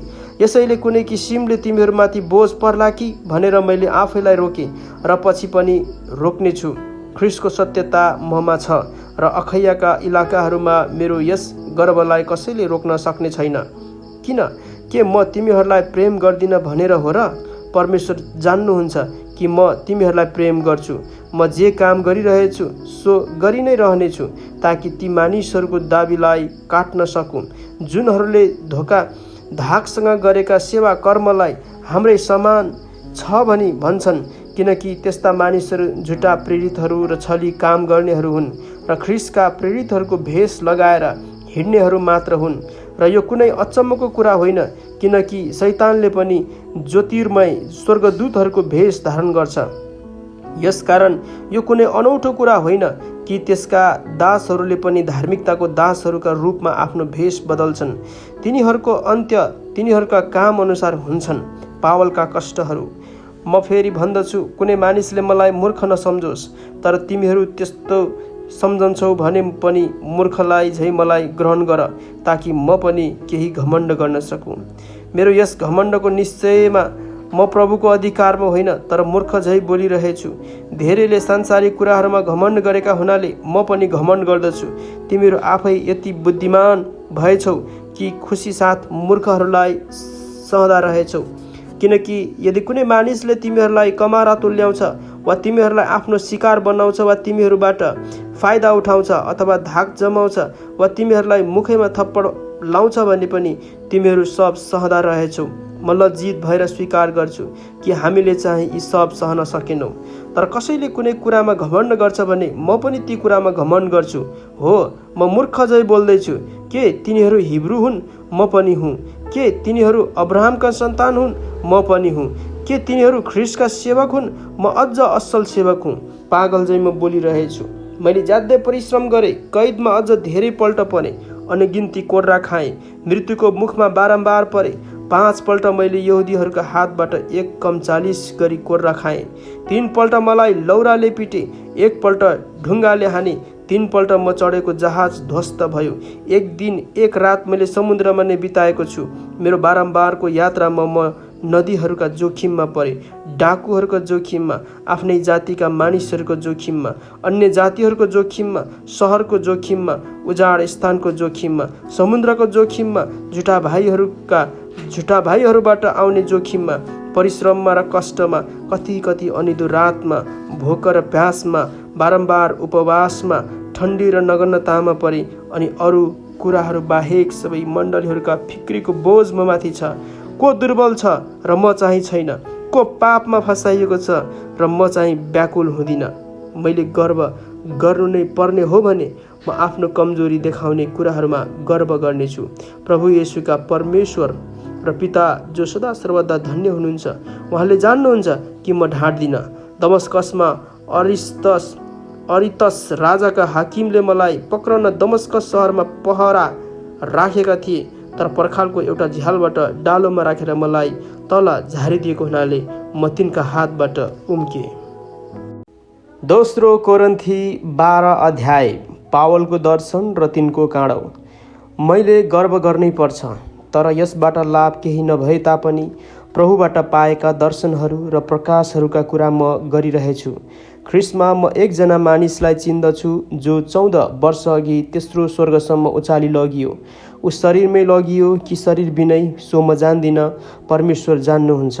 म यस मानिसलाई चिन्दछु, शरीरमा हो कि बिना शरीरमा त्यो मलाई थाहा छैन, तर त्यो मानिस स्वर्गलोकमा उचाली लगियो यो कुरा परमेश्वर जान्नुहुन्छ र त्यहाँ बताउनु नहुने कुराहरू उसले सुन्यो, जुन चाहिँ मानिसले उच्चारणसम्म पनि गर्नु हुँदैन। यस मानिसको पक्षमा म गर्व गर्नेछु, तर आफ्नै पक्षमा भने मेरो कमजोरी बाहेक अरू कुरामा म गर्व गर्ने छैन। यदि मैले गर्व गर्ने इच्छा नै गरेँ भने पनि म मूर्ख बन्ने छैन, किनकि म सत्य बोलिरहेको हुनेछु, तर मानिसले ममा देखेको र मबाट सुनेको भन्दा बढी कसैले मलाई नठानोस् भनेर म गर्व गर्नेदेखि थामिन्छु। तर प्रशस्त प्रकाशहरूको कारण घमण्डले म बढ्ता नफुलु भनेर मलाई सताउन र घमण्डबाट रोक्नलाई शैतानको दूत अर्थात् एउटा काँडो मेरो शरीरमा दिइयो। यो मबाट हटोस् भनेर मैले 3 पल्ट प्रभुसित बिन्ती गरेँ, तर मलाई उहाँले भन्नुभयो, मेरो अनुग्रह तेरो निम्ति पर्याप्त छ, किनभने मेरो शक्ति दुर्बलतामा नै सिद्ध हुन्छ। यसकारण ख्रिस्टको शक्ति ममा बास गरोस् भनेर म बरु मेरो दुर्बलतामा बढी खुसी साथ गर्व गर्नेछु। यसकारण ख्रिस्टको खातिर दुर्बलताहरूमा, बदनामीहरूमा, कठिनाइहरूमा, सतावटहरूमा, आपदहरूमा म सन्तुष्ट रहन्छु, किनकि जब म दुर्बल छु तब म शक्तिशाली छु। कोरिन्थीहरूका निम्ति पावलको चिन्ता। म मूर्ख भएको छु, तिमीहरूले मलाई यसो गर्नु कर लगाइयो, किनकि तिमीहरूबाट त मेरो प्रशंसा हुनुपर्ने थियो, किनभने म केही नभए तापनि सर्वोच्च प्रेरितहरूभन्दा म तुच्छ छैन। साँचो प्रेरितका लक्षणहरू चाहिँ पुरा धैर्यसाथ, चिन्हहरू, चमत्कारहरू र शक्तिका कामहरूद्वारा तिमीहरूका बीचमा प्रकट गरिएका थिए। अरू सबै मण्डलीहरूको तुलनामा तिमीहरूले कुन कुरामा कम निगाह पायो? हो, एउटा कुरामा चाहिँ तिमीहरूले मलाई क्षमा गर्नुपर्छ, म तिमीहरूका निम्ति बोझ बनिन। अब तेस्रो पल्ट तिमीहरू कहाँ आउन म तयार छु। म तिमीहरूका निम्ति बोझ हुने छैन, किनकि म तिमीहरूको सम्पत्ति होइन, तर तिमीहरूलाई नै चाहन्छु। किनभने आमा बुबाको निम्ति छोराछोरीले होइन, तर छोराछोरीका निम्ति पो आमा बुवाले सञ्चय गर्नुपर्छ। म तिमीहरूका निम्ति ज्यादै खुसी साथ खर्च गर्नेछु र स्वयं आफै पनि खर्चनेछु। यदि मैले तिमीहरूलाई बढी प्रेम गरेँ भने के मैले चाहिँ कम्ती प्रेम पाउने?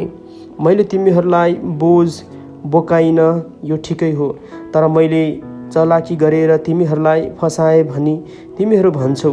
मैले तिमीहरू कहाँ पठाएकाहरू मध्येका कुनै मानिसद्वारा तिमीहरूबाट के मैले फाइदा उठाएँ र? मैले तितसलाई जान भनी आग्रह गरेँ र त्यस भाइलाई तिनको साथमा पठाएँ। के तितसले तिमीहरूबाट केही फाइदा उठाए? के हामी एकै आत्माद्वारा चलेनौँ? के हामी एकै पाइलामा हिँडेनौँ? के तिमीहरू यो सोचिरहेका छौ कि यतिन्जेल तिमीहरूका सामु हामी आफ्नै सफाई दिइरहेका छौँ? प्रिय हो, हामी परमेश्वरको सामुन्ने ख्रिस्टमा बोलिरहेका छौँ, अनि यी सब तिमीहरूलाई बलिया बनाउनका निम्ति हो। किनभने म आउँदा मैले इच्छा गरे बमोजिम तिमीहरूलाई नभेटाउला र तिमीहरूले पनि मलाई आफूले इच्छा गरे बमोजिम भेटाउँदैनौ कि भन्ने मलाई डर लागेको छ।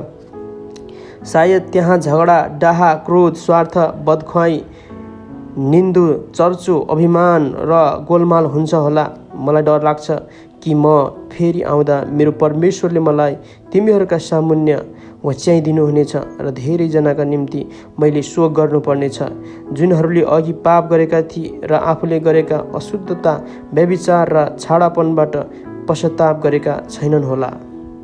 दोस्रो कोरिन्थी 13 अध्याय। आखिरी चेतावनी। तेस्रो पल्ट म तिमीहरू कहाँ आउनेछु, कुनै पनि दोष 2 वा 3 साक्षीहरूका गवाहीद्वारा साबित गरिनुपर्छ।